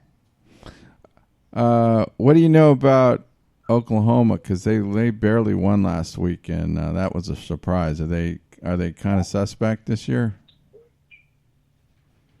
No, it's not that at all. It's been 6-7 years now. It was, look at these dynamic offenses in the Big 12, but where's the defense? We saw it again. Oklahoma has this dynamic offense, but where's their defense? So it's really the same team. And then they're moving to the SEC in a couple of years. They're going to get screwed in the SEC if they don't bring in a defense. Right. Oh, yeah. That shit doesn't fly in the SEC. No. You can't get away with that. No. They're going to get hurt. Yeah. Oklahoma's going to tear it up in points, but their defensive yards allowed this year is going to be ridiculously high. I do not see them as the number 2 team in the country. I think last night we actually saw the number 2 team in the country in Georgia. Oklahoma, I think, probably around the 7-8 range, but they are not the number 2 team in the country. No, or number 4. We'll see if they can. And stay we know in the top 10. who number 1 is. Crimson Tide. Yeah. They just reloaded. That's all. And I missed that final score. By 2 points. I called the game. I called the spread. Oh, no. It was going to be 45-14. Oh, no. I said it was going to be 45-14. It turned out to be 44-13. Oh, Blixx. Jeez, so close. 2 daggone points. So, Blixx, I hear Abe Miranda wants to jump in here. Abe, fire away. First of all, I just wanted to let you guys know, I mean, Blixx is so good, it will take me 30 minutes to even just say hi to the man, because he is really just, he's just like, he's on his game. Oh, we're enjoying this. Blixx is, he's sharp. Yeah, I love yeah. him, dude. I was. He's on it. It was magical meeting him. First of all, it was great to actually meet you with my godbrother Frank in West Virginia, and of course, I want to give you an opportunity to plug away. Like, how do people get a hold of you, follow you, things of that nature, and also just a quick mention was that Frank the Tank from Barstool Sports and another good friend of mine, Coach Doug from Barstool Sports, will be at that FSU Notre Dame game later. That, as you know, Coach Doug is a FSU alumni, and we all know Frank the Tank is a Notre Dame fan. So they will be at the game, so I can only imagine how exciting that's going to be for them and for the fans that follow them. Well, in that section, on their social media. But Blixx, how do people follow you? How do we do that? Yeah, I'm mostly on Twitter. I've pretty much stayed away from Facebook and Instagram these days. It's flooded with nonsense. So I stick to Twitter, and I pretty much stick to myself. And you can follow me at Blixx MCW. That's BLIXX MCW. And if you want to hear my comments on Mets games or even tonight's Notre Dame game, and get what we are now calling the Blixx 6 picks for next week, which I'm going to post on Wednesday, follow me on TikTok at BlixxFree, BLIXXARIEG.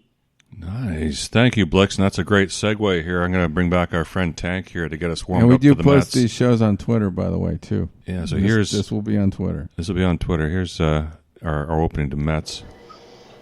It's embarrassing. It gets more... Being a Met fan today is more embarrassing than it was yesterday. And it'll probably be more embarrassing tomorrow. So what a perfect way to start the Mets. Okay, Blixx, since you're the guest, our honored guest, tell us the Mets at 68 and 6. Wake up this morning at 500 baseball. The whole season hasn't happened. It just starts today. And they're looking up at Philly at 69 and 66, and then Atlanta way up there at 71 and 64. What's so going only on? 3 games out. Please, Blixx, tell us what's going on here. honestly, I'm confused with that. I really am. I was at my mom's and I was talking to my stepdad. He's a huge Atlanta Braves fan. And he's like, y'all are looking good. Y'all are looking good. And I'm like, yeah, but the pitching is doing all the heavy lifting. Yeah. We still had DeGrom. Taijuan Walker was having an all-star first half. And Marcus Stroman wasn't getting run support, but he was still pitching really well. The bullpen was dynamic. And I looked my stepdad in the face. It's around the 4th of July. And I said, Atlanta's going to win this division. Watch and see what I tell you. And here it is. Atlanta's in first place. Yeah. Now, the Mets have gone on a little run here. They lost for the first time in 7 games last night. And Met fans are like, oh, we're still playing the Nationals. We're still hot. We're still going. I'm going, oh, my goodness. Are y'all looking at the runs we're scoring, how we're scoring them, and who's next? Yeah. This is the most ridiculous situation here. I'm listening to Mets fans go, we're on the run. We're going to make a comeback. We're going to take the division. Yeah, but I'm predicting next weekend and the first of the week following, 6 games, 3 against the Yankees, 3 against the Cardinals. The Mets will not win a single one of those games. Yeah. Yeah, that could be curtains. The Yankees have no reason to let up. So I wouldn't count on them winning those games. But you never know. And the Cardinals are actually... Well, while we're on the subject, I actually have the Mets game on right now. It's still in the top of the first, and the Mets are already up 4-0. They're looking to blow another 9-run lead here today. Yeah. Well, who are they playing today? The Nationals. The Nationals, yeah. Okay, yeah, so No, really, the Nationals is basically their AAA team. Yeah. They had to call up because they traded everybody. Yeah, so they're going to win today. Yeah, but exactly they'll lose the Subway Series next week in honor of 9/11. You just got to give them credit; they haven't gone away.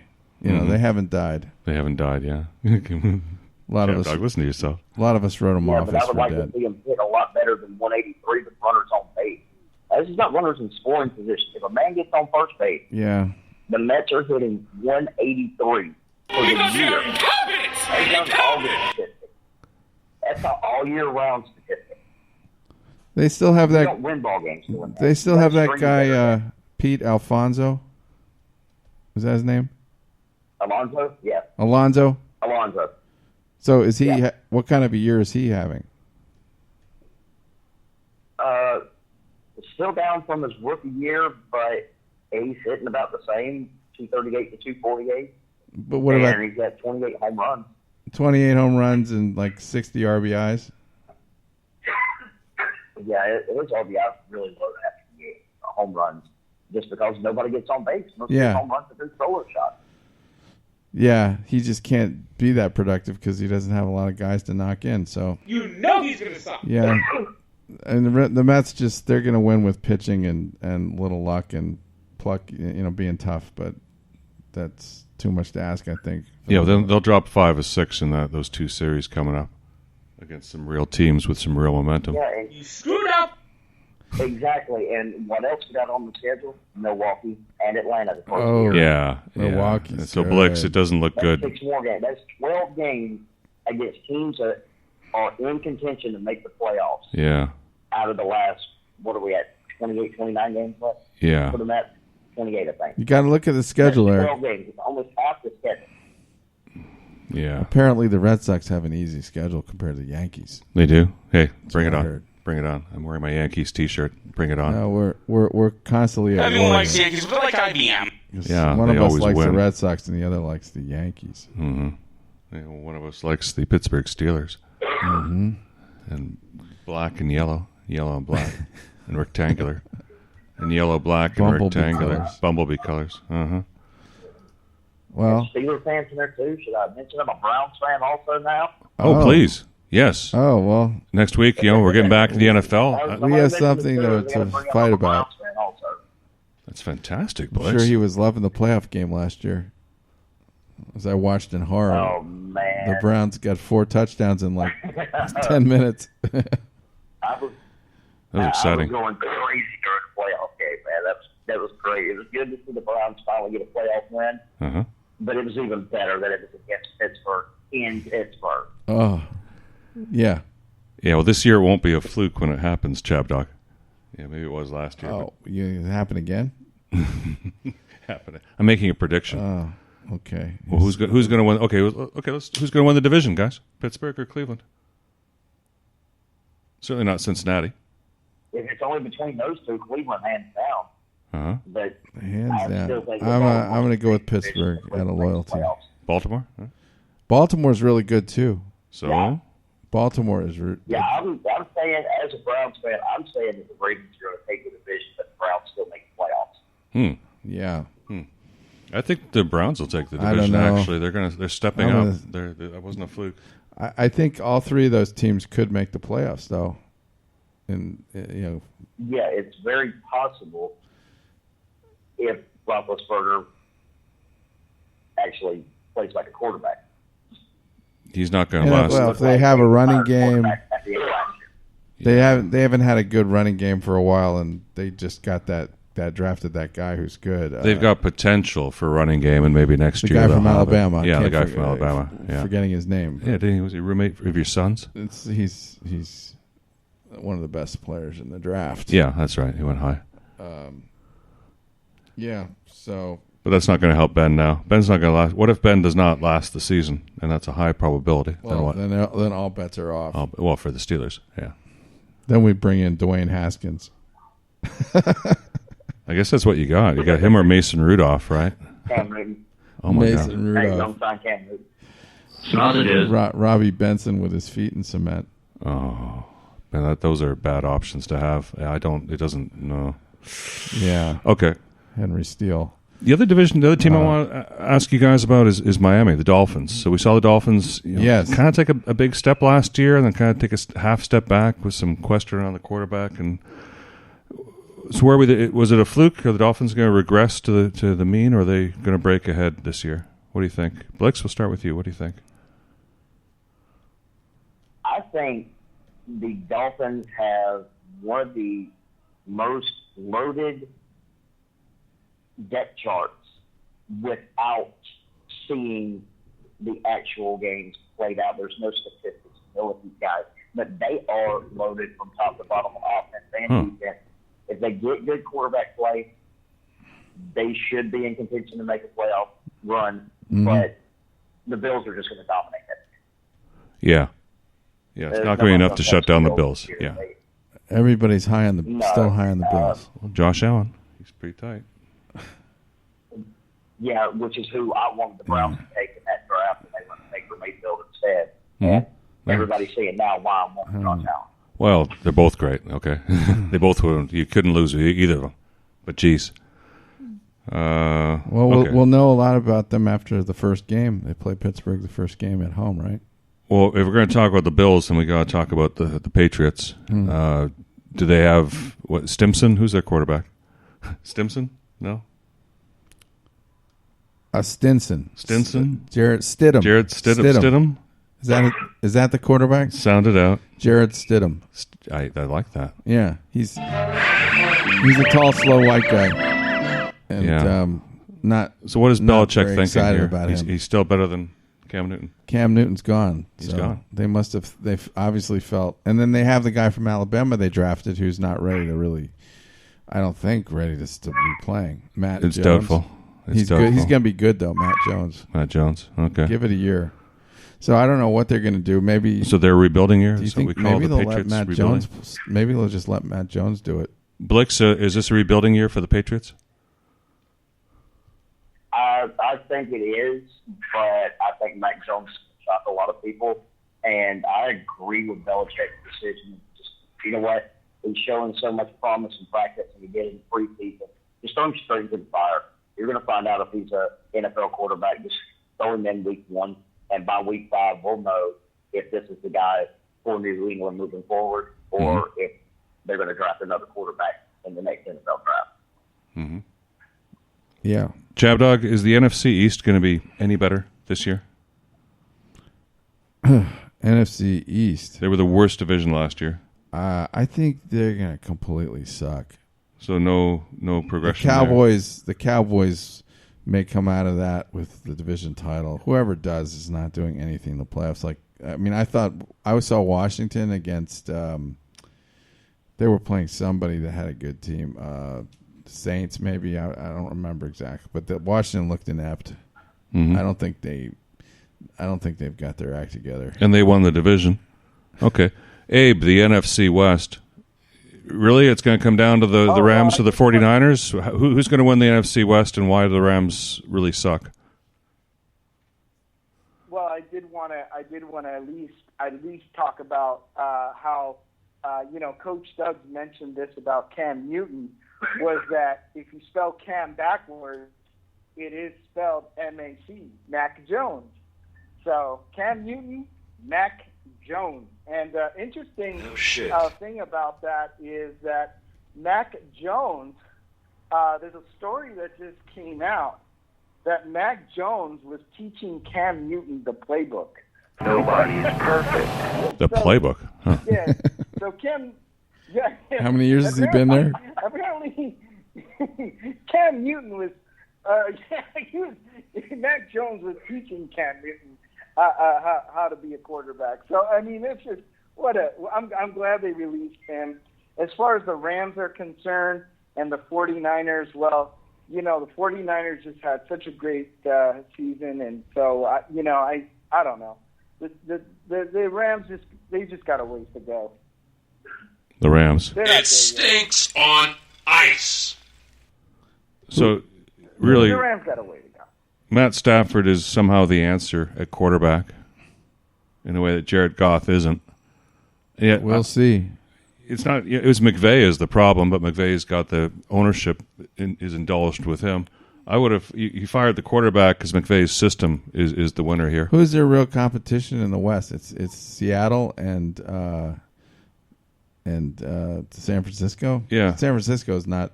They don't have the offense to win that division. No. So what are you left with? It's Seattle and the Rams. Yeah, but the Rams have a chance. No. No confidence in Matt Stafford. I have no confidence. Talking about the 49ers and Rams. Everybody's talking about 49ers, Rams, 49ers, Rams. Everybody's forgetting that Seattle has not fallen off that much whatsoever. And Arizona's been gradually getting better year by year. Yeah, they could surprise. Yeah, Arizona. We forgot about that. They might get a shocker in Arizona. They got Kyler Murray as their quarterback. Ooh, shocker. That would be painful. He's been making some surprises. He's getting better. Out of the question. I mean, Kyler Murray's getting better every year. He's actually learning how to become an NFL quarterback instead of a guy in the quarterback position running, and he's progressively getting better. So don't be shocked if the Cardinals actually make a run at it. Mm-hmm. Yeah. Blixx makes a good point. Another division that doesn't excite me very much is the NFC North with the Packers and the rest of that gang, the Vikings and the Bears. Packers, Vikings, Bears, Lions. Yeah, those aren't very good teams. We'll see what the Lions got a new coach. They're rebuilding here. Packers. I don't know how you could screw that situation up anymore.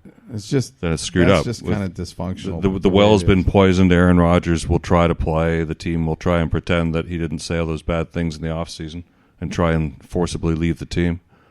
No, it's kind of seems kind of set up for me for another Brady Super Bowl. Yeah, Blixx is Tampa Bay. They didn't make any changes at all in the offseason. So does that? Are they somehow better, or how does this work? I won't say they're better. They're more cohesive because now they actually had an off-season to get together, so they are more cohesive. So things have run a lot smoother in the early season, like they did in the late season last season. And I've always said this: you can't call yourself a Super Bowl contender until you take out the Super Bowl champs. And right now, there is no team in the NFC I see taking out Tampa Bay. Yeah, that's a pretty strong statement, No, but then just apply it to logic and think about it. In Dallas, usually there's a lot of possibilities. Yeah, Chicago, no. The Rams, no. New Orleans, no. Yeah, just by elimination. The team that has the most likely chance of taking them out. New Orleans is beating the Bucks, and that's only consistently though. So the team actually rallies around Aaron Rodgers, and I don't see that happening with all this off-field stuff this year. And him having so many disagreements with management and coaches, I don't see that team being as good as they're advertised. Correct. Because of the Aaron Rodgers problem. Yep. Yeah, a lot of bad energy, a lot of bad mojo going on there. I definitely agree with that. I think there's just way too much drama in the Packers. We got to see how they play the first couple games, but I just think the drama there and just we got to see with them. But I'm not feeling like they're going to be extremely amazing this season. Well, speaking of amazing, this always gets me excited when I want to talk about this next team. Let's have sex. Let's talk about the Kansas City Chiefs. Chabdog, tell me how they're going to win this next Super Bowl because they're so great, and there's nothing else. Why like do them I have to sliced tell bread. you? You've already got it all figured out, so nothing I can say. No, you're objective. He heaps some praise on. I don't know. I mean, I haven't seen any reason. I don't have any reason to believe that the Buccaneers aren't going to do it again. What? So I don't know. Over the Chiefs? Yeah. Or over the Bills? Well, or over the Browns? Anybody? Really? I don't have any reasons to believe that. Okay, let's talk about AFC other then. than the passage of 3 months, but they could win the AFC, sure. Because I look at had a chance to look at that offensive line they rebuilt in front of Mahomes, and it's looking pretty tight. The offensive line that wasn't there in the Super Bowl, for weeks before that, yeah, it was missing for the second half of last year. Has it been rebuilt with the same people, or is it just... No, it's all... There's two existing and 3 replacements, but and you think that would take some time to work. What kind of running game do they have now? The same thing that they had? They've got a new running back as well. Yeah, they've got another shifty guy that just fits right in. So they've got more options at running back now. They got better line blocking. Have receivers except for Sammy Watkins. Sammy Watkins left, but they've got a new... Wacky, do you remember that? Yeah, he went to the Ravens. Do you remember who that new receiver is they got? Fontaine, I believe is his name. Yeah, so they've made some changes. They've been positive changes. I think it's the league. They got rid of the coach's son. They fired the coach's son. The AFC's better this year, so it's just going to take more out of them to get to the Super Bowl. It will, yeah, because Buffalo and Cleveland, it's going to be more exciting now. And the other team that's better are the Jets. The Jets aren't quite as much of a joke if they have that good. Now they got rid of Sam Darnold, right? Yeah. Sam Darnold. Where's Darnold playing now? Zach Taylor's the guy that's taking over as quarterback, and he beat the Packers in the preseason. Yeah. I know it's preseason, but he might be more competent. Well, so. Abe, you're in Las Vegas right now. What are your feelings on the Raiders this year? Well, I feel like the Raiders are I think they're going to do a little bit better than last season. And just also, I think what might help is actually going to have some damn fans inside the stadium. So hopefully, some really, I think there's a lot of Raider fans out there that are really excited about just being inside that, what they call the Death Star, which is just an absolute beautiful stadium there. I mean, it's going to be interesting. We'll see. Blixx, you have any comments on the Raiders? Man, Blixx. I think really what it comes down to with the Raiders is wide receiver play. They've got a decent running back. They got probably the best tight end in the game, Darren Waller. I mean, Derek Carr with Waller last year was just ridiculous. If you go back and look at the statistics, Waller was putting up Hall of Fame type numbers in the single season. Yeah, he's a horse, that it's guy. It's going to be on the wide receivers. Because now that he put up 2 solid seasons, Waller's going to get double teamed. Mm-hmm. Yeah, he got his mascara tattooed around that eye. Big plays. Yeah. Yeah, he got that tattoo. I don't know. Raiders have potential, but I do agree with Abe with about the stadium. That is a beautiful stadium. I've seen it multiple times. I was out in Vegas right after it got finished. It's gorgeous. I'd like to actually go to a game out there. Nice. Abe, are you at a sports book right now? Where are you? Question. Well, I'm actually in the hotel room because I'm about to be checking out here. I was just wondering what it's saying about the odds to win the Super Bowl. Like, what the odds are for the teams. So, but if you don't have access to that, that's Yeah, fine. you think he's standing right in front of it? Sure. Maybe. Yeah? Yeah, Chabdog, are you just dreaming? I was trying to get some information out of him. Yeah, like he just by chance happens to be standing, and you can't hear the whole crowd behind him, you know? I hear something. Yeah. Well, Where's my Price is Wrong? The price well, is wrong, bitch. There we go. He's Go ahead. I think probably, if I was to take a guess here, I would say Tampa Bay probably has the highest odds to be hoisting the Lombardi Trophy. Like 3-1, maybe. Next season. I would say Kansas City is probably number 2 behind that. Yeah. And then, so I would the other way say around, that the odds for Kansas City Chiefs was probably plus 500. 5-1. Tampa Right. Bay, Yeah, probably it's more plus than that. 650.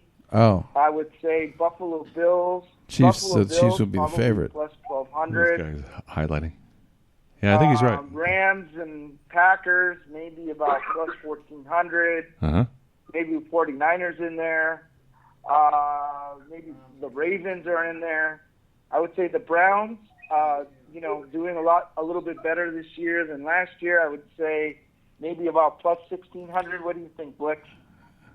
If I'm gonna break your balls, I didn't tell him to go through the entire I NFL. pulled up right here. Here's the odds. Kansas City's number 1 at plus 450. Oh. The Buccaneers at plus 700. Buffalo at plus 1,100. The Rams at plus 1,200. The Ravens, Packers, 49ers at plus 1,400. The Browns at plus 1,600. And the Titans at plus 2,000. The Steelers not even in there. And they put the Rams ahead of the Browns. What do they rich. know? Wow. Hey, also, Yeah, the Steelers are running I at do plus want to 5,000. Don't talk to me, all right? And Wow. Is that 50-1? I got also, you want to hear something funny is that actually we got the printout.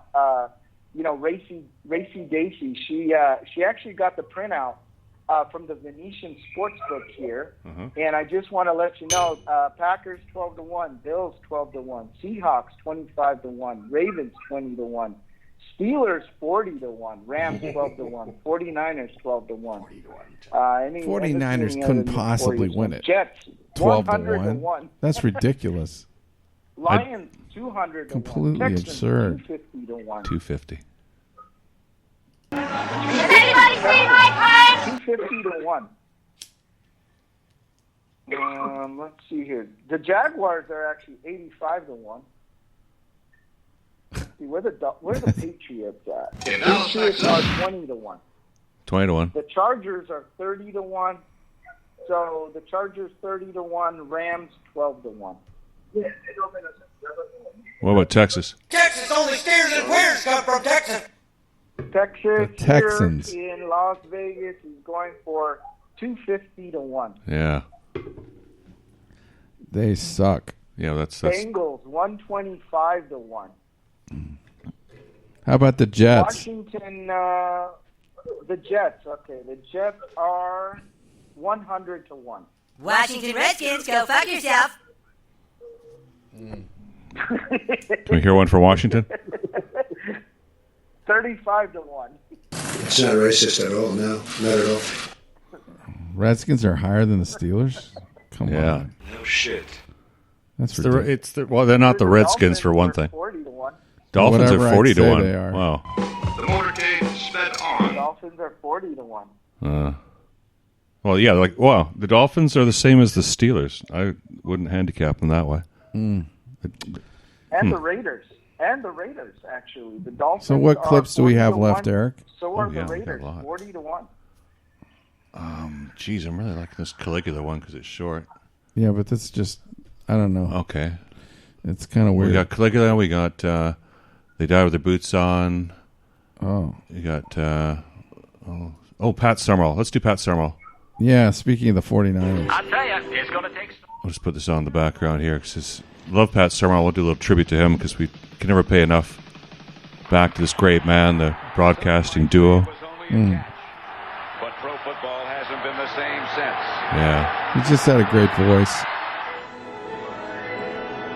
Well, just it goes well with football. It goes well with Madden. The faces have changed Yeah. over the years. The only guy in the history of the world that can calm John Madden down. Yeah. What's he saying? Mm-hmm. No one has won more Super Bowls, and the ball keeps on bouncing their way.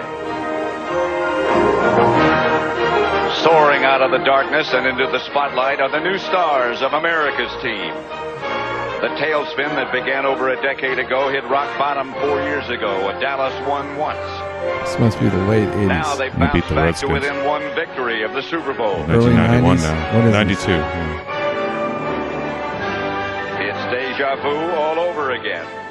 San Francisco and Dallas, the established champion versus the young upstarts for the championship, with a nod to the past and a look to the future. Timeless. Those Cowboys were good. That was timeless. Absolutely timeless, Yeah. Chabdog. Yeah, we like Pat Summerall on this show. I don't know if any.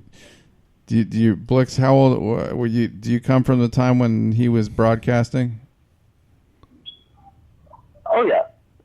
I Yeah. remember him, and they bounced around so much, but it was always Summerall and Madden. Yeah. Right. It was never anybody else. Never anybody else. It was always Summerall and Madden, and they were iconic duo. Loved watching them, listening to them. You got so much insight about the game. Mm-hmm. Unlike listening to guys like Troy Aikman trying to describe the quarterback position. It's just like too many head injuries, but they were so insightful about the game, and really what you didn't have to listen to the coaches during their halftime speeches because they were already telling you what the team needed to do in the second half. Uh-huh. Yeah, I want to ask Blixx, what do you think of Joe Buck? I don't mind him. Okay. I can't say I like him or dislike him. I don't mind him. I just cannot stand listening to Troy Aikman call a game. Yeah, Troy Aikman's a little punch They can't drunk even these do a days. At least we agree on that. They can't even do a replay right. Mm-hmm. Yeah, I don't understand the Troy Aikman thing. I never have. Like, why that guy is on TV, because he just, to me, he doesn't have any charisma, and it's just a dry. It's just boring listening to him. I can't. And then he's with Joe Buck. But yeah, the two of them make less than one, which is kind of funny how two people can do that together. But Bend over here. It comes it again. doesn't seem like there's much pressure to change that. So I guess there are enough people that really like Troy Aikman. Is it big or is it small? Is that what's your exact, quibble with Troy Aikman, or why don't you like him? Oh, Blixx? Well, Blixx, Yeah. Blixx said because he's a just, quarterback. He tries to talk like he knows he's a quarterback. I mean, I've been on the phone with you guys for 40 minutes, and we've discussed multiple topics. You would still be stuck on the very first topic because Troy Aikman couldn't get through a sentence if he was in on this conversation right now. Yeah, I noticed That's that. the joke. Interrupt him consistently, constantly. Sometimes when I watch him him on trying to do a TV, replay because he can't say anything. sometimes when I've seen him on TV, his eyes look all bloodshot, and it made me wonder what's going on there. You know, it's all them concussions, man. Yeah. It's just concussions. Yeah, he's got scrambled eggs. I feel sorry for him actually. Yeah, he was hit really hard. Multiple times. He took he sacrificed his brain and body This has for the nothing team. to do with him as a player, because he was a great player. He was a great player. And for his first few years of his broadcast career, he's pretty decent too. When he's fresh, but he's not fresh anymore. Yeah.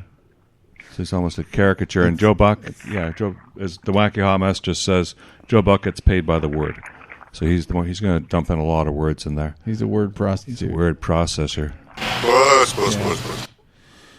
So, Blixx, you also do wrestling, is that right? Yes. Tell us about wrestling. We got a few minutes. You can talk 43 about years that. I've been in professional wrestling, actively wrestling for 20, and trust me, I'm at the end of my career. You're happy to end your career. My body's beat up. Mm-hmm. Career's almost over, man. Almost 25 years in the business. Wow. I'm beat up. I'm definitely beat up, and So will we have time to seen you on TV? venture into other things, whether it be backstage stuff at wrestling shows or just doing this. Mm-hmm. Talking sports all day long. I can do that. So were you on TV as a wrestler? Did your things get televised? Yeah, we a couple of the guys that I work with, they all of us were a part of a group called Micro Championship Wrestling, and the owner of the company was good friends with Hulk Hogan. And he called Hulk. Hulk checked out our show and called Eric Bischoff, the guy who used to run WCW. And Eric Bischoff said, let's make a reality show. And True TV picked it up. It only aired for 5 episodes, but it was called Hulk Hogan's Micro Championship Wrestling. And at the end of the season, the highlight of my career happened. I was crowned the first ever MCW heavyweight champion and presented the belt by Hogan himself. Congratulations. Great. That's impressive. Yes. Yeah, I'd like to see some pictures of that. You must have you must have worked pretty hard to get to that level, huh? Yes. Busted my ass, man. I went through normal wrestling school and then went through another wrestling school once we got MCW running and we had to bring in new talent. And I was training alongside the newbies in a Japanese style of training school. And the Japanese style of training school is 5 times worse than the American. Wait, let me tell you. It is horrible.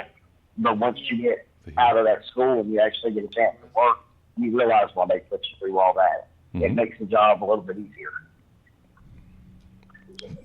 Japanese style. I broke my back. Well, maybe there's some YouTube stuff we can pull from. See him doing that. We can get some clips. Did you ever post some of these clips on Twitter? I'm not involved in any training school nowadays, ever since I really started Twitter, so I would have to look for a lot of different things, look through a lot of different stuff to try and find some videos, so no videos have been posted on Twitter. Sorry.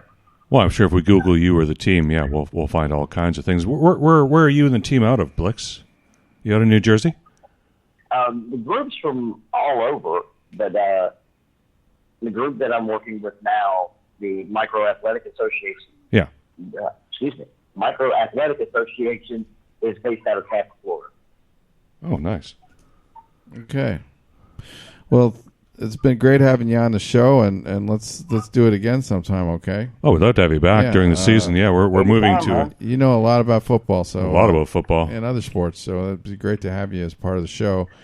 No, we were really impressed. You're extremely in-depth. You had a good time. To be able to speak off the cuff and so meaningfully about the subjects you covered was very impressive, Blixx.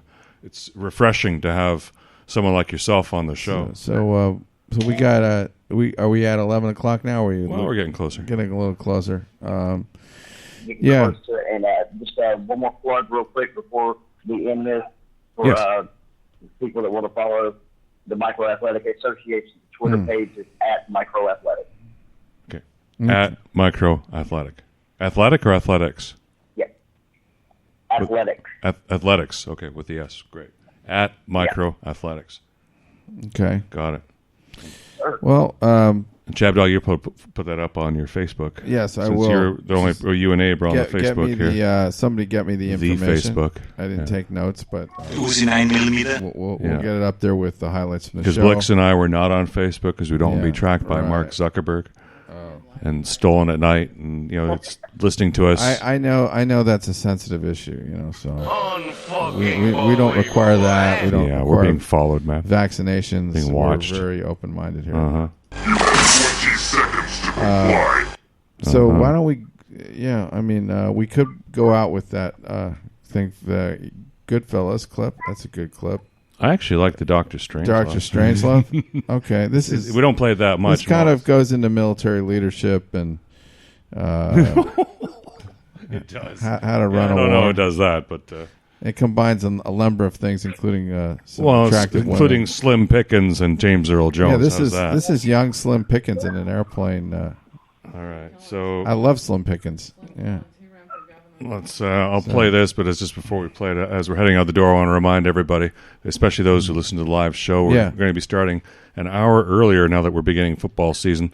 So rather than 9 a.m. Pacific, we'll start at 8 a.m. Pacific, which means we'll be over at 10 a.m. at kickoff, and come back for our extravaganza NFL pregame show. You'll want to listen to us instead of CBS and NBC and whoever else is doing these things anymore, because we're fresh. We're not stale. Well, it's NFL Today. I mean, we're fresh. We're the real NFL Today. We're not like Troy. Tune in and find it out. Abe Miranda, are you going to be in studio next week, or are you going to be phoning it in?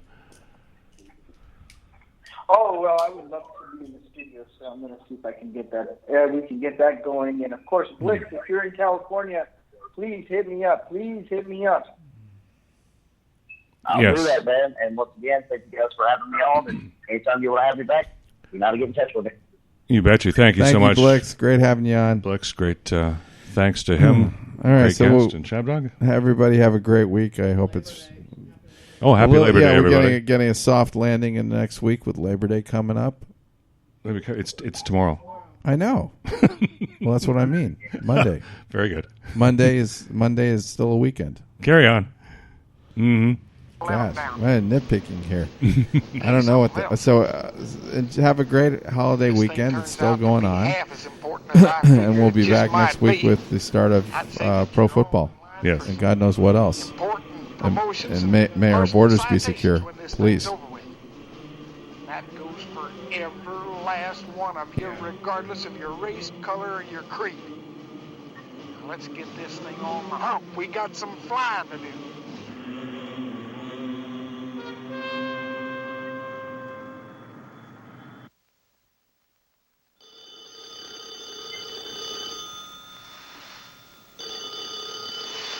Buck, should I get it? Yeah, you have to.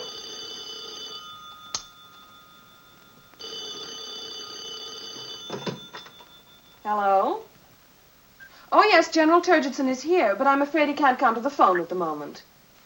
Well, this is his secretary, Miss Scott. Freddie, how are you? Fine, and you? Oh, we were just catching up on some of the General's paperwork. Well, look, Freddie, he's very tied up at the moment. I'm afraid he can't come to the phone. Oh, just a minute. General Turgidson, a Colonel Puntridge calling. Tell him to call back. Freddie, the General says, could you call back in a minute or two? Oh, he says it can't wait. Find out what he wants. Freddie, the thing is, the General is in the powder room right now. Could you tell me what it's about? Just a second. Apparently they monitored a transmission about 8 minutes ago from Burpelson Air Force Base. Right. It was directed to the 843rd Bomb Wing on airborne alert. Yeah. It decoded as wing attack, plan R. Tell him to call, what's his name? Base Commander, Ripper. I have to think of everything on it. The General suggests you call General Ripper, the 843rd Base Commander. Oh. All communications are dead. Ball. Tell him to do it himself. Freddie, the General asks if you could possibly try again yourself. I see. He says he's tried personally several times, but everything is dead. Even the normal phone lines are shut down.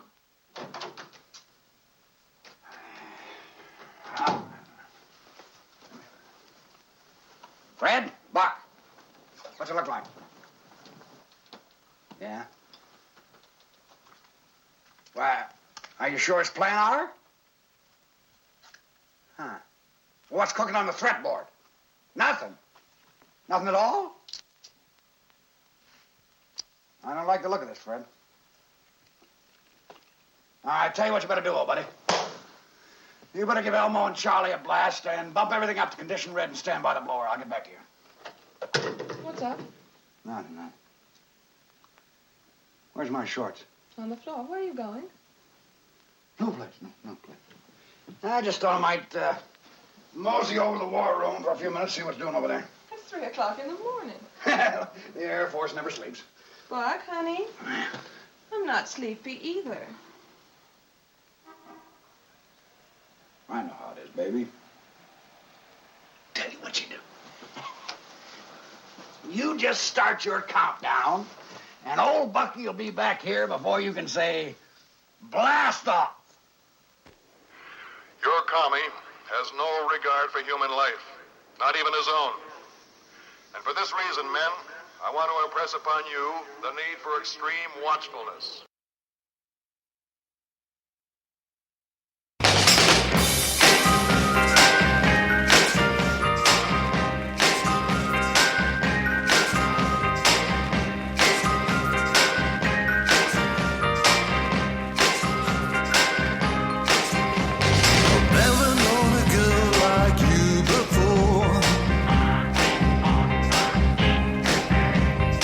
Just like in a song from days of yore. Here you come a knocking, knocking on my door. And I've never met a girl like you before.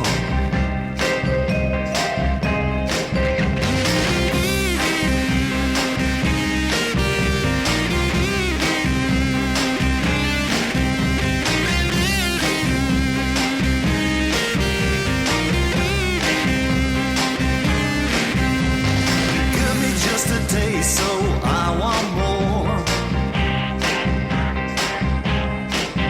Now my hands are bleeding and my knees are raw.